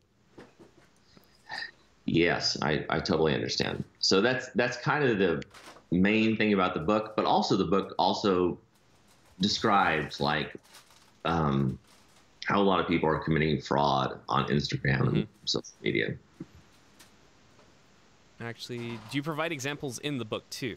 Like, actually, did you create I don't know if it's okay to talk about, because I think this is like the preview media kit. This is a media kit, so I don't know if there's too much to talk about. But yeah, there's like a fake account and the real account and a whole bunch of interesting would you call them experiments?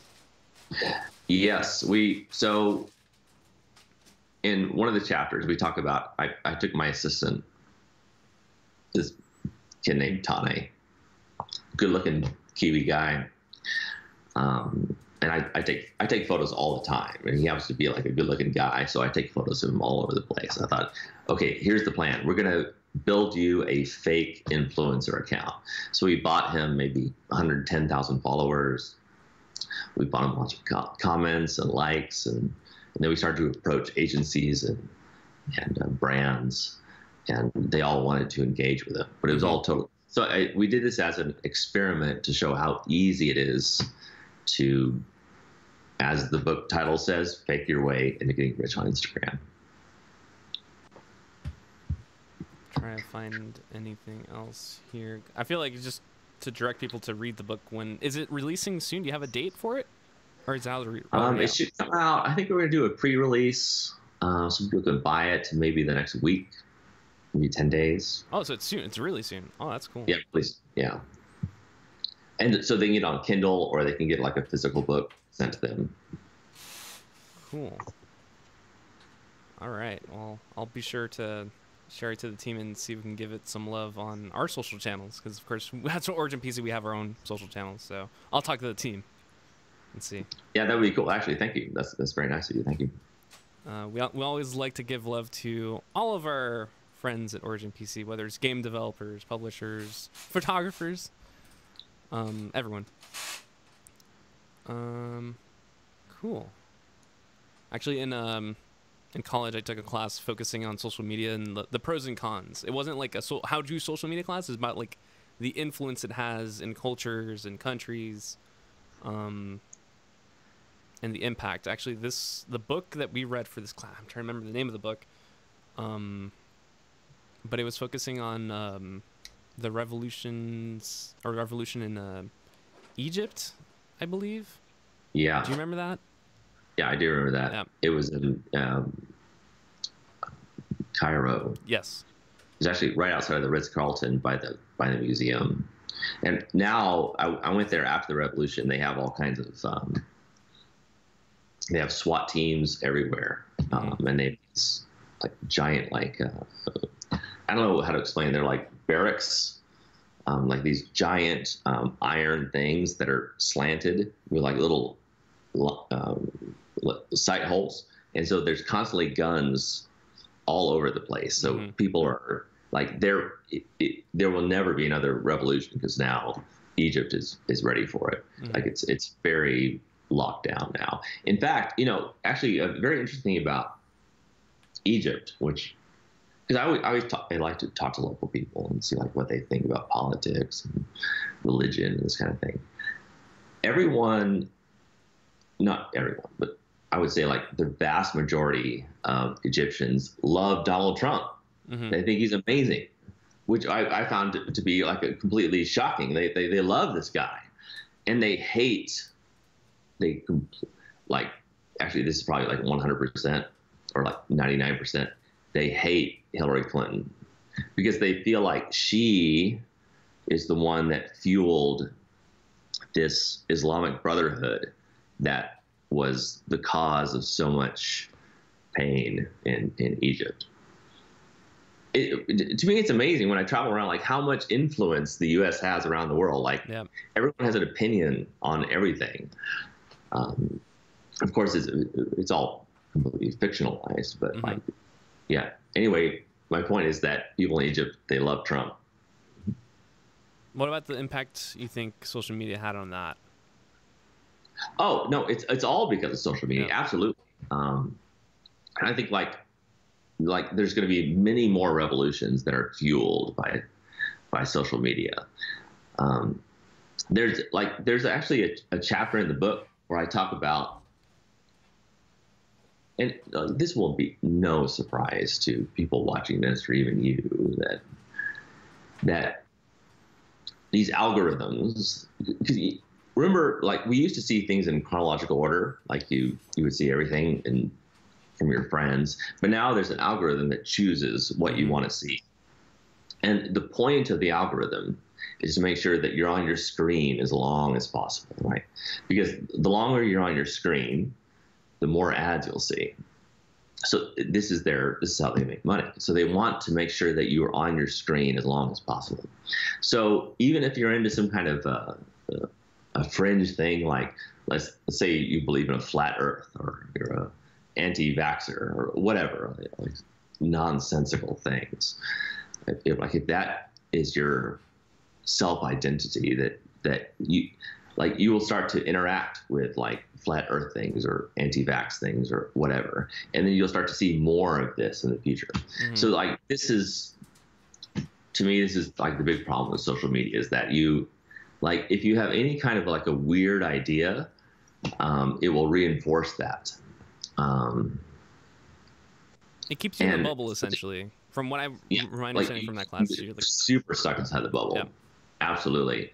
And so I think, but also this is what causes revolutions. And I'm not saying revolutions are bad. Sometimes they're good, especially if they're sort of not like a good governing body that's taking care of the country. But social media is going to fuel a lot of weird shit in the future. Yeah, because I'm just, again, reading the media kit, and do you think there's like a message you would want to say the book has for people, especially regarding Instagram, since that's kind of like the title? Well, it has many messages. I would say the main message is, well, okay. I was having, you know Kevin Rose is? No. He founded dig.com, which was kind of like Reddit before Dig, and he's done many things. So anyway, I was hanging out with him in Portland, and we were talking about Tony Robbins. Have you seen his thing on Netflix, by the way? No, I'm not yet. Not yet. Yeah. I recommend that. It's a fantastic documentary. So like Tony Robbins is like a real like awesome extrovert, and he's like this motivational speaker and all this stuff. And I never liked him. I thought he was like some sort of like a scam guy, or he was like a con artist, or he's trying to get people to watch his stuff or whatever. And so I always had this very negative feeling about Tony Robbins until I saw this documentary. And then I saw his brilliance. And I saw that he's like a healer. And so like let's consider the bell curve of humanity, right? There's 8 billion people on the planet, right? Mm-hmm. And there's like some people on the edge of the bell curve that that are interested in life. They like to help people. They're kind. They're loving. All this kind of stuff. But then there's the middle of the bell curve that kind of like the unconscious. I don't know. There's no other way to say it. Like the middle of the bell curve are like unconscious people that don't really. I don't. Non-participant, like non-participant, maybe. Is that? Yeah, maybe it's like going through life. Yeah. And yeah. There's no other way to say it. Like people that understand what I'm saying understand what I'm saying. So anyway, so there's people like Tony Robbins that can talk to the middle of the bell curve and can help move them a little more towards consciousness and presence and like being a fully realized human. So that is really what the book is about. I want to get like the middle of the bell curve, like people that are stuck in Instagram, people that are stuck in social media, people that define themselves by what other people think about them, like strangers think about them on social media. So that's really the main point of the book. I'm like, guys, none of that matters. It really doesn't matter what strangers think about you. You're a fully realized human as you are. Just don't worry about like putting selfies up. Don't worry about like telling other people that your life is awesome. That's all like completely. This is a very fucked up way of being a human. This is not how we're programmed. And I understand this egotistic way of getting down this rabbit hole. So I try to deconstruct that and like let people know that there is another path to life. There's way more to life than that. So anyway, that's one of the points. So that's a very long answer to your very simple question. I apologize. No, it's good. We have, well, time is not a thing, so we can keep talking. So I'm looking at the documentary here for Tony Robbins. So the documentary, you kind of gave a brief overview. I Am Not Your Guru. Yeah, I see that. Hold on. PJ is laughing. What's up, PJ? No, I'm just reading the comments. Oh, okay. Yeah, people are calling out PJ's face. I'm saying I'm mean mugging all day today. Trey, you there? I think we lost you. Dun, dun, dun, dun, dun. Trey? Maybe? Hold on, let's see. I'm gonna restart Skype. Let me put this away. Boop. And boop. On. So PJ, where are we at? Still gotta put the cooler in. I just got the video card in. Fed the cables for it. Just trying to find a neat spot to tuck them in.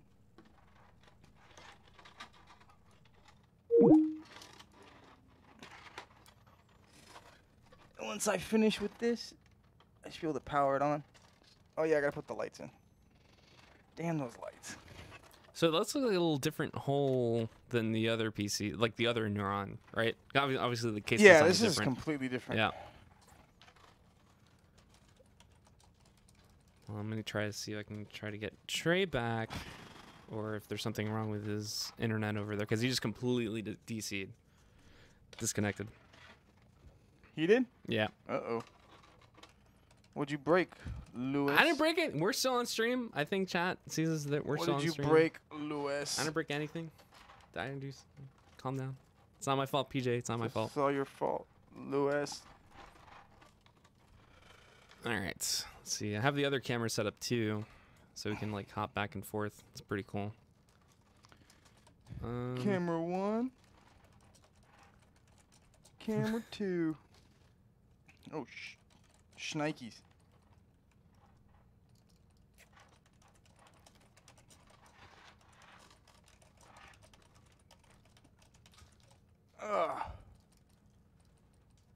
Not a free PC.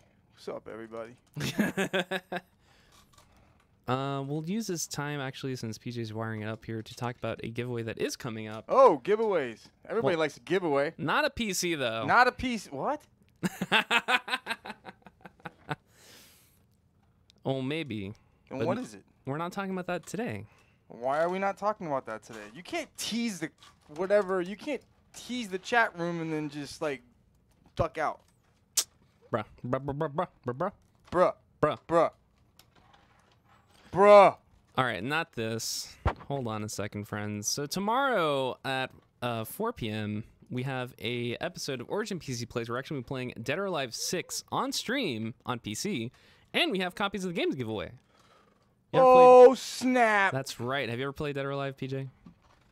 Haven't played Dead or Alive in a very long time. Well, guess what? They're releasing a new game tomorrow, and we're playing that live on stream. Fantastic. So for those of you like, I want something. Well, guess what? There you go. We're giving away something for free. Yeah, it looks like Trey's thing just completely disconnected. No. That stinks. Let me turn this off. We're having fun with Mr. Trey. I wish you had your headset on for that conversation. Was he's pretty interesting guy? It's very, like, I guess eye-opening. Eye-opening in what sense? And he's just talking about life and photography and how you perceive things. And how does he perceive things, sir? He has a very interesting way of... Yeah. He's very world travel. So he's traveled the world and is very knowledgeable and has interacted with a ton of people. So, very interesting stories, too, and cool stories, too. I heard he was talking about that as the... Heard you talking about he goes to Burning Man every year? Yep. He's a regular at Burning Man. He has his own crew and everything. Like, they team up and go to the desert, and he goes and takes photos while they put the stuff together and stuff. And he has a ton of cool photos, but you've seen them already. Or you were watching them on I the went to his website. Yeah. I got the link sent to me the other day, and I was looking. He has some super crazy pictures on his website. For those of you in chat, if you have any questions for me and or PJ, feel free to shoot them out. I see there's a question right here. What is happening right now? Well, we are building a PC for Mr. Trey Ratcliff, and it is a workstation PC. It's not a game PC. Quite the contrary. This is a workstation PC. What is the PC going to be used for? To carry and maintain a lot of the footage and photos that Trey creates. So if you haven't seen it already, I'm going to link it here. But Trey runs a blog. He runs all of his social medias. And there's a ton of photography there and videos. And in order to do all that kind of stuff, you do need a good PC to manage that. And he was saying that his current PC is not up to par. And this PC is like his... So who do you get to build it? Me! That's who! So our PC definitely takes it to another level. Hell Yeah, it looks, Skype completely disconnected. No. Maybe it's Lewis, something internet on his end. Did Skype disconnect? Yes, it did. Oh. But how much time is left on this, PJ? What do you think? Like another 20 minutes, Oh, cool. give or take. Cool. Not a gaming PC slaps a 1080 Ti in it. Hey, man. You can use a 1080 Ti for professional stuff. It's true. Actually, you'd be surprised. Like, I'm not laughing because this is the comment, you know? Like, hey. not a game. The guy can play games if he wants. I mean, he said he was going to play some games on it. And with 1080 Ti, you can play a lot of stuff. So, and the CPU is more expensive than that. Yeah, the Xeon CPU is a trip for work. Actually, the computer, or the PC that I have here at Origin is Xeon powered. And it helps a ton with photography, Photoshop, and Premiere, and all the video editing, content creation stuff. So, I do machine learning on my master's. Assuming degree? Maybe? Flexing the desk, I see. Flexing the desk. Desk flex. Swap over to the other camera. A GPU is great for a gamer who likes to train neural networks on the side. Call ended, yeah. Oh, no, it looks like he might be back. He's online again. Let's see. Maybe? Trey, if you're watching, if you want to, you can feel free and call back. We're about 20 minutes left in the build. So if you want to hop back on, we can talk some more. Or you can chill in YouTube chat or Twitch chat and just enjoy it from there, if you want to. It's an ATX. That is an ATX motherboard, right, PJ? Yes, sir. Yeah, it is. It's a super micro board, which is not one we normally use for gaming PC builds. Normally we use everyone else, but again, this is a workstation PC, so the motherboard's different. Although for workstation systems, we do offer some of the gaming boards because they work really well. I mean, if it runs for gaming, it works for professional applications. Quick question, just recently came across a PC that utilizes a clear LCD screen on its glass side panel. Is there any real use for it, or is it more of a gimmick at this point? I mean, we actually built one that had a LCD panel. Remember that one, PJ? Yeah, that was our Intel Extreme build. That was 2017. Yeah, so we actually did that, but for that specific thing there. Yeah, 2017. For that question, I mean, if you want to show if you have some stuff you really want to show off on the LCD panel, that's pretty much the reason to use it for. That's what we did. Sick system, man. Yeah. Oh, he had a power outage. That's what happened. I helped Goat build that computer. Yep. I made the animations on that computer. I did the tubing on that system, some of the cabling, but for the most part, the other guys in the marketing team and Goat built that system. He designed it from the ground up. Dual systems, both VR setup. Oh. It was a sick build. Trey is back, friends. Sick build. We lost you, Trey. I'm back. You're back. I'm back. Sorry. Power outage, New Zealand. Well, we're glad you're back. Actually, we're almost done with this, surprisingly. PJ has been quietly tinkering away and is actually almost done. So... you should... PJ, he needs a raise, that guy. PJ, you need a raise. Much appreciated. He appreciates it. Good. All right, so we got... Hey, what time is it in Florida? Here it is 11 a.m. in New Zealand. It is 4:56 p.m. Cooler, Mr. Cooler, where are you, Mr. Cooler? Actually, funnily enough, people were thinking that they were being called on Skype when you called in. I love when that happens. Where is the... So, Trey, what's next for you? Because you got a book launching very, very soon. I'm assuming you have more trips planned, but do you have any idea if you can... what's next for you? Good question. I think I have 3 things this year. Actually, 4 things. One, I have one of my new collectors is a NFL player who plays for the Rams. He's Brandon Cooks. And he and his team, they bought I think 20 works.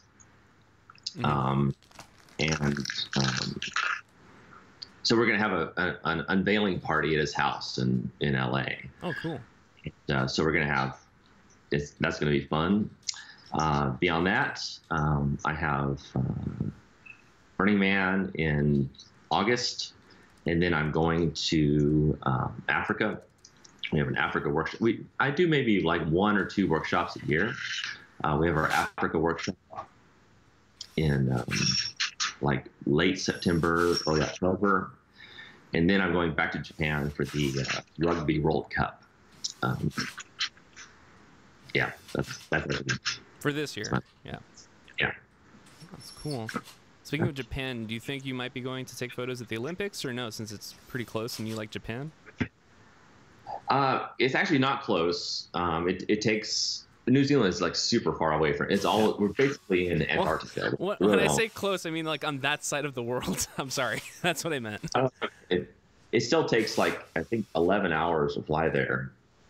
But yeah, so this year, 2019, is the Rugby World Cup. And now that I'm in New Zealand, people are into rugby, and I'm also into rugby. I'm into rugby. And actually, New Zealand has the best team. The All Blacks are we punch way above our weight class. So this year, 2019, is the World Cup rugby. Next year, 2020, is the Olympics. So I'll probably go to Japan multiple times and just take photos and goof around. Yeah. Cool. Yeah. So those are the big projects. How about Yes. collaborations? Do you do any collabs with people? I do collaborations with people. I have a bit of an inchoate collaboration going on with this. Okay, so I have a video that maybe you can pull up right now. Actually, people might like to see the video more than see me. If you like, do a Google search for "Life from Above and Beyond" by Trey Ratcliff. So I put this on Facebook, and it got about 500,000 views or something. It kind of went viral on Facebook. This was like a really cool aerial quadcopter project that I worked on.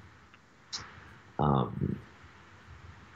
And so what I did is I had all this footage because I've been traveling around the world for the last 12 or 13 years and getting quadcopter footage. I'm like, what do I do with all this video? I don't know what to do with it.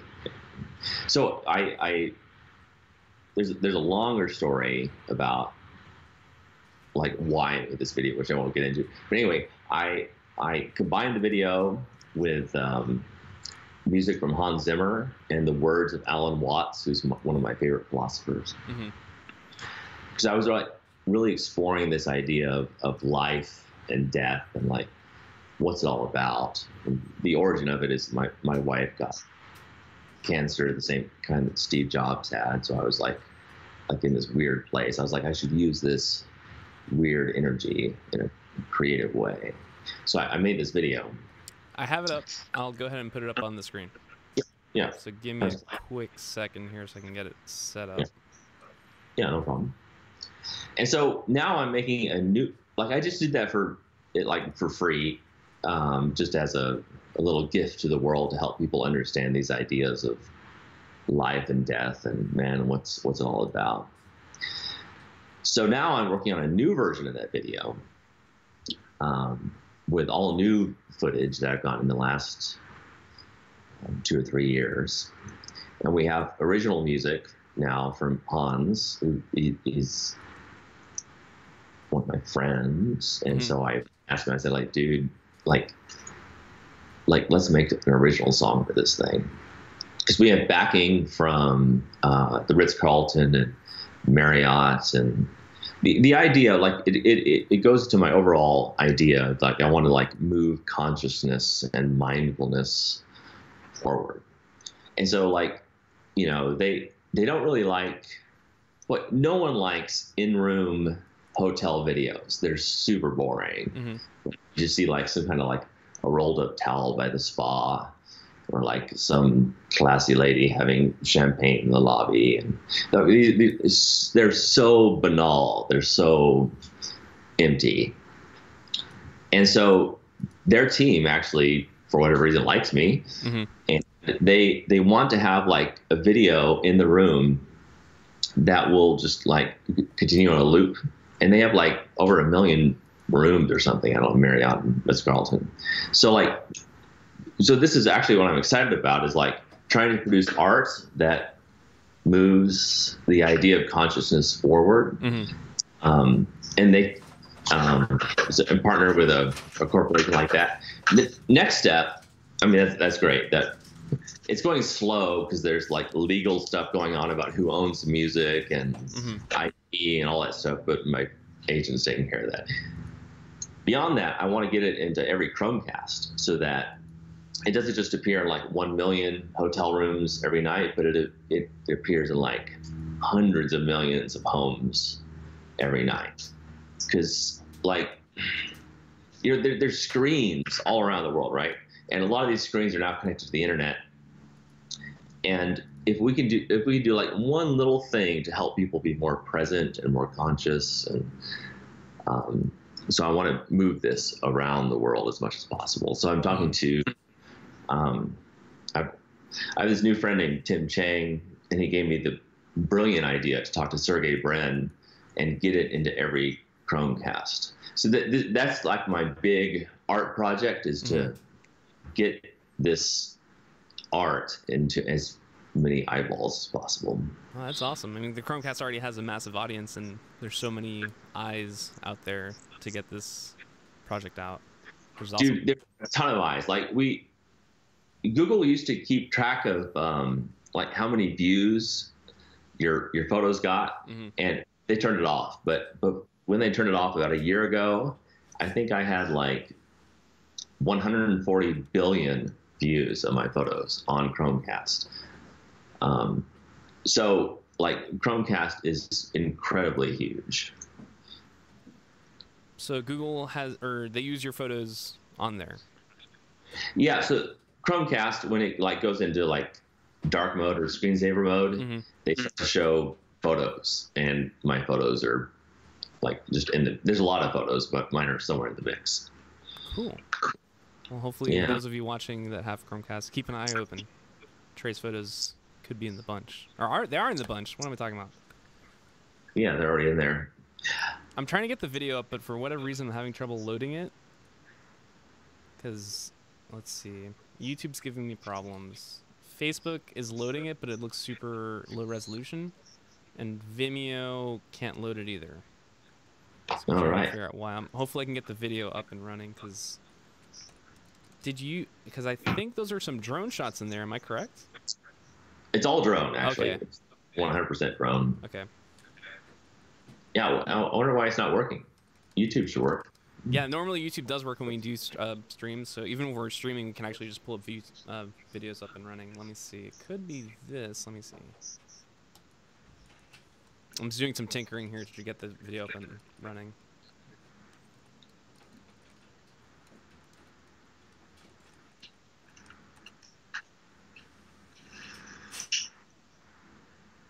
PJ's putting on the finishing touches. He's putting on the cooler. So if you're wondering, that is the cooler. It's very cool.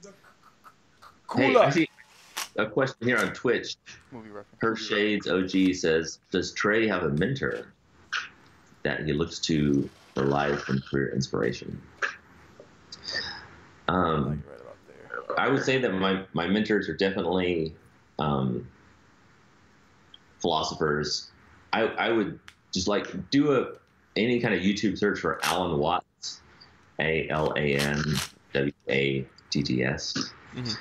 and just listen to him. He's really one of my main inspirations, I would say. But it's very like, in a way, like this guy will really fuck you up, because he'll tell you just like to let go of yourself, to let go of the ego, that you're nothing. You're like, we're all interconnected, and like it will really like mess with your brain. So it's very alarming in a way, because you'll have to deprogram yourself from everything you've been taught from childhood and school and everything. So I would say that my mentors are like people that are into Buddhism and Zen yoga stuff. But again, it's really gonna fuck you up. Like I don't. If you don't want to be, is that a recommendation to like either be careful going into it? Because just recommendation. Okay.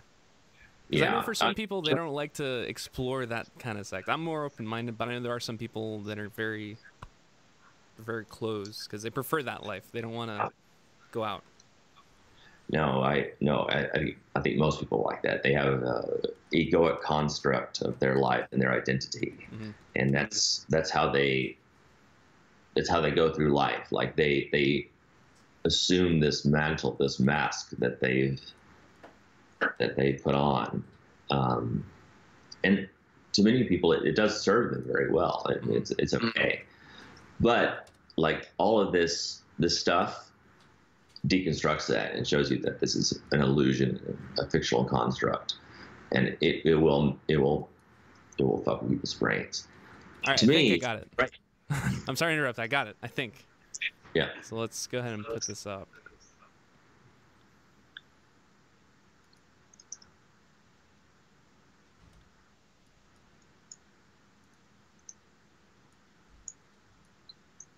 Full screen. All right, cool.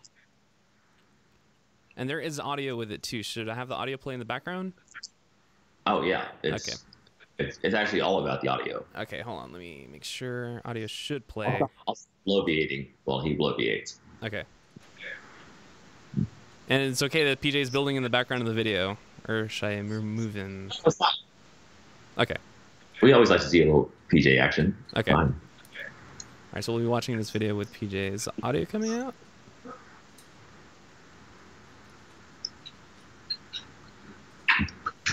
Is there audio in the beginning?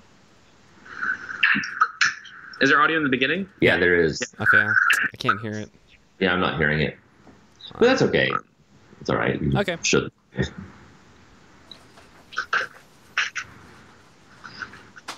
So did you record this in different cities, or? Yeah, we recorded this as actually all around the world. That's Thailand and New York, and it's actually all around the world. As I travel, of course I take photos, but I have my drone with me, so I'm always doing drone videos.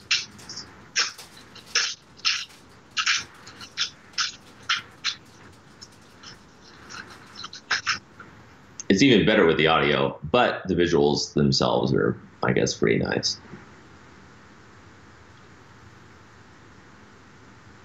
Chat, let me know if the audio's coming out to you guys. I don't because I'm not able to hear it on my end, so I don't know if it's coming out to actual Twitch stream or not. No audio, okay. Thank you.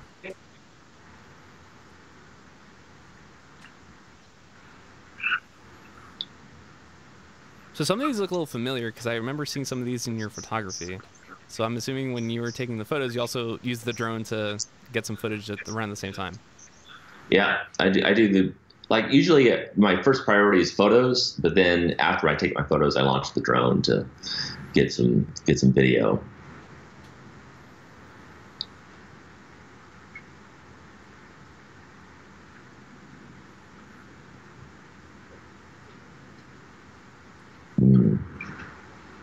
Yeah, I hope people, when they watch this, they'll be kind of interested, and then they will watch the real thing and hear the audio, and it'll send them into a bit of a head trip.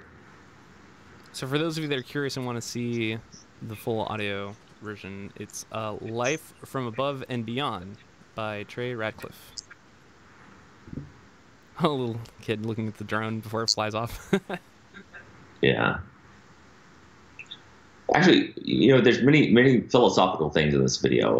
Obviously, it's the words are from a philosopher, but he does make a very nice distinction between Eastern culture and Western culture, and that in the East, especially China, there's this word called zirahan, which is that which is so of itself, and it means like nature naturally produces things. Like this is the nature of life.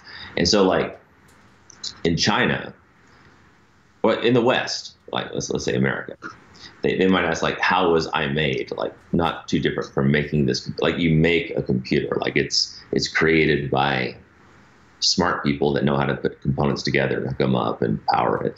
Like you make things.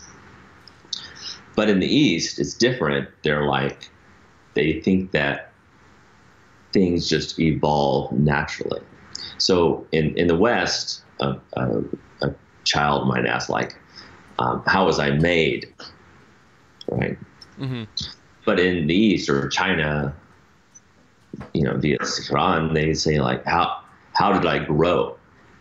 They don't consider themselves being made like a computer. They just consider like nature growing itself all the time. So it's a bit of a different mindset, I guess. And anyway, that's one of the things that this video explores beyond the ideas of life and death.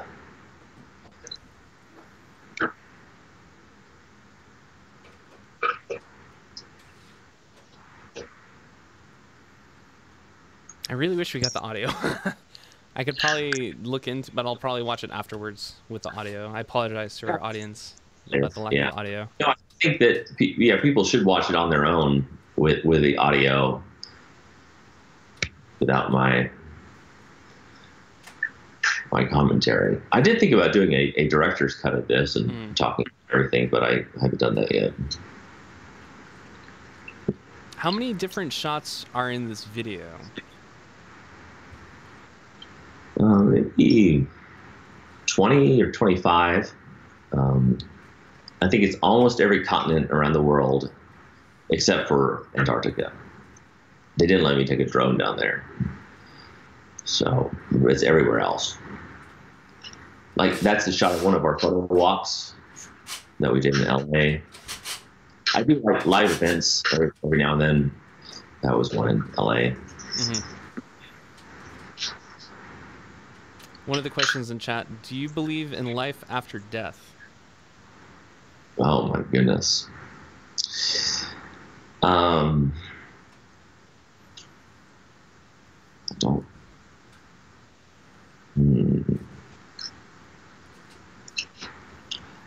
I think I do. I actually have this is like a lot of my thoughts on this are based on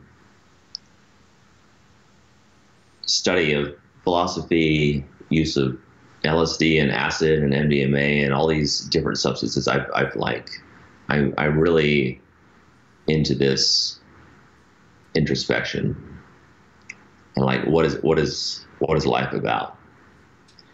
And I do think that you never die.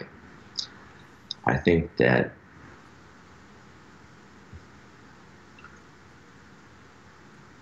so there's this idea, like kids think about this, like grown-ups stop thinking about this because it's too scary. But like what would it be like to go to sleep at night and you never wake up?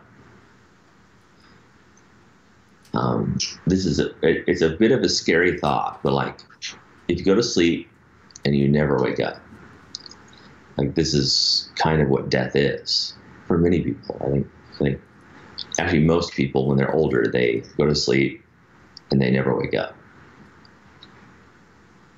You know, what is that like? Like what happens? And then there is a corollary to that, which is, what is it like to wake up after never having gone to sleep? And this is when you were born. You woke up and you never went to sleep. So I do think that consciousness is a thing that we assume and we understand and we loosely understand. So I think that when you die, when you go to sleep and you never wake up, I do think that you assume another kind of consciousness, or you have like this realization, like a lot of people do when they do ayahuasca or DMT. You have a new consciousness that you assume, right? Like so all these humans walking around there, 8 billion people on Earth, like we all feel like we're individual people, like we're different than everyone else. Actually, I think that we are deeply interconnected inside of a tapestry of consciousness. And I do think that like we are everybody at the same time. Sorry. The video ended. Oh man. Oh, that caught me off guard. I'm like, it went black all of a sudden. I'm like, oh man.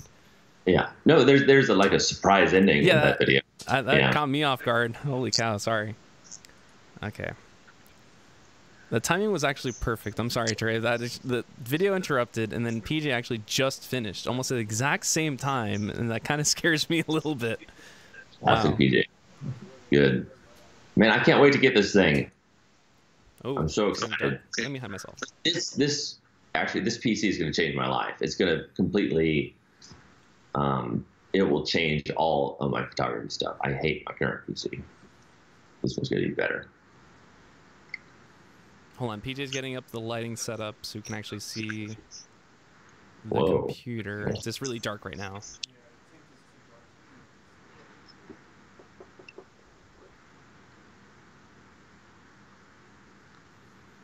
Because there is an RGB strip inside the case. PJ's trying to set it up so you can actually see the RGB lighting. I'm excited.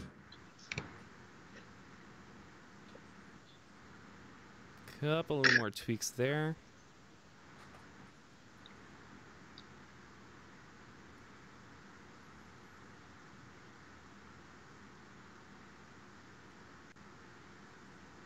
So he's gonna leave the glass off for now, just to show off the RGB lighting in the room. Normally the workstation systems don't get RGB lighting, but we added it for this one to give a little extra color. I get it. Because normally the workstation systems go to the professionals. They're like, I don't want any RGB lighting. I just want it works. So No, I love LEDs. Here, actually, I'm gonna turn the camera around. You can see these are all my cameras over here in this cabinet, and I have an LED on a rotation. Oh, it's awesome. I'm a fan of RGB lighting, so I like it. I don't know, professional. I like adding RGB lighting. So, I mean, obviously, you've seen my photos. I love like weird light. The more weird light, the better. PG, you want to turn off the lights? Let's see. Oh, that looks cool. I like that. All right, hold on. Actually, PG, you could probably get the camera closer too, if you want. I'm excited about this. That looks great. Hold on, he's gonna move the camera out. There we go. Hold on, I'm actually gonna get up and do some tweaking with the lighting on my end. Are you guys in the same room?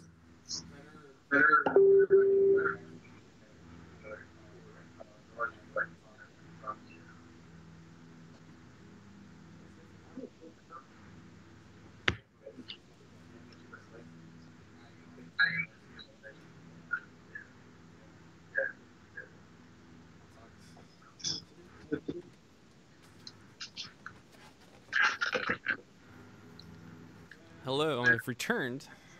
So I did some tweaks to show a little bit of the lighting. So I was talking with PJ, and we're thinking about adding another RGB strip. I don't think we can do it for the stream, but up there, so it puts light into the case. So not only is this thing a workhorse, it will look very nice. The more the better, I say. But I think that should wrap it up. Trey, do you have any questions? No, I don't have any questions. But just want to thank you guys for all your attention to detail and all that stuff. I know you guys do this all the time, so like you're super used to it, but it's very meaningful to me. So thank you. Well, thank you. I appreciate your time actually being with us, because these live builds normally are really long, but you stuck with it, excluding the power outage, which is very sudden and unexpected. That happens all the time. Someone was asking PJ if he's wearing socks. He is. But thank you for your time, Trey, because I know you're really busy. You're gonna be traveling. You got a book launching, which again we'll see about telling the team to do a little promo there. Cool. All right, thanks. I think we'll go ahead and let you go, and I'll do the closing off of the show and wrapping up the stream. Okay, I will unattach in 5, 4. Thank you, by the way. 3, 2. Bye. And there goes Trey. Thank you again, Trey. PJ, any last words before we wrap this up? Your mic's not on, is it? No, it's not on. We'll wait till his mic is on.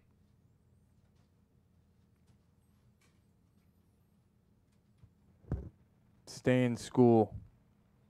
Thank you, PJ. All right, friends. So let's go over what's happening on our end. Someone says punch, or PJ punch something. No punch anything.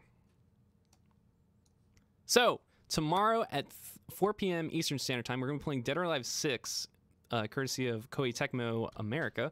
And we have game keys. So if you're interested in entering for a chance to win Dead or Alive 6 on PC, tune in tomorrow at 4 p.m. and I think Brian and I are going to be playing. But I'm going to see if we can get more people on board because it's a fighting game. You can have a little mini tournament. It's going to be fun. Today is the last day of the February promo. Feel free to check that at originpc.com. Tomorrow we have a new thing coming up, so feel free to check that out too.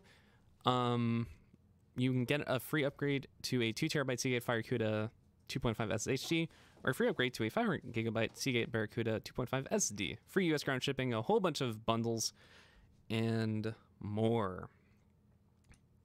If you haven't seen it already, our RTS systems are up and running, including a Neuron that's starting at $1,499, including an 2060 RTX GPU.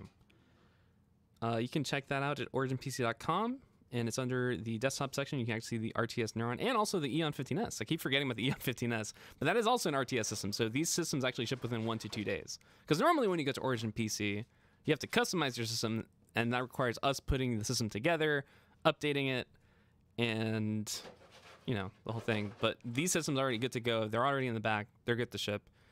So you can just put in the order and it's off. Also happening is the Fortnite bundle with GeForce GTX GPUs. So today is actually the launch of Fortnite Season 8, but you still can't get the skin, which is exclusive to this GeForce Fortnite bundle. So it's the Reflex outfit, 2,000 V-Bucks, we could use to buy more outfits and whatnot, a glider, and a whole bunch of cool stuff for Fortnite. So if you're interested in a GTX GPU, you'll be sure to check this out. Finally, if you get a Ryzen 5 or 7 CPU with your Origin PC, you can get a copy of The Division 2 with your AMD Ryzen CPU. So this is actually coming out really soon. The beta is actually this weekend. I'm going to be trying that out. So feel free to check that out as well. Division 2 is coming out on the 15th, so that's pretty soon. And that's it. This was a very, very cool live build. Again, a workstation system for Trey Ratcliff. Again, you guys haven't seen it. Actually, I'm going to put up a screen so you guys want to check out his blog and see his photos. His photos are really, really cool, and his videos are cool as well. Let me see if I can put this up for you guys. I know you can't see me on camera, but we will get this stuff up on the screen. Boom. Actually, the timing of everything near the end of the stream kind of scared me, because that was just like perfect timing, honestly. So his blog is stuckincustoms.com. Includes like how-tos for photography, like what he has in his gear, his portfolio, which we have up here, which we showed earlier, all those photos. You can also follow him pretty much everywhere at Trey Ratcliff. This is Twitter. So again, all the photos and stuff. So if you're interested, feel free to check him out on Twitter, Instagram, everywhere, and of course his blog. So if you really like photography, this is someone to keep an eye out. That's pretty much it for us. We're gonna host into Timac actually, and for those of you that are still here, we're gonna send you guys over to Timac. PJ, what are you doing over there? What you doing? I see you on camera. What are you doing?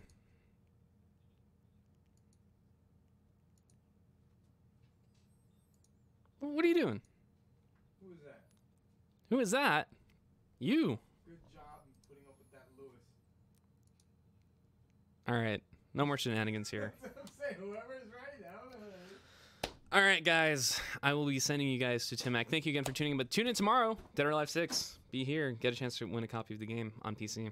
Be here or don't be here. Yeah, be here. Be here, fools. See you later, guys.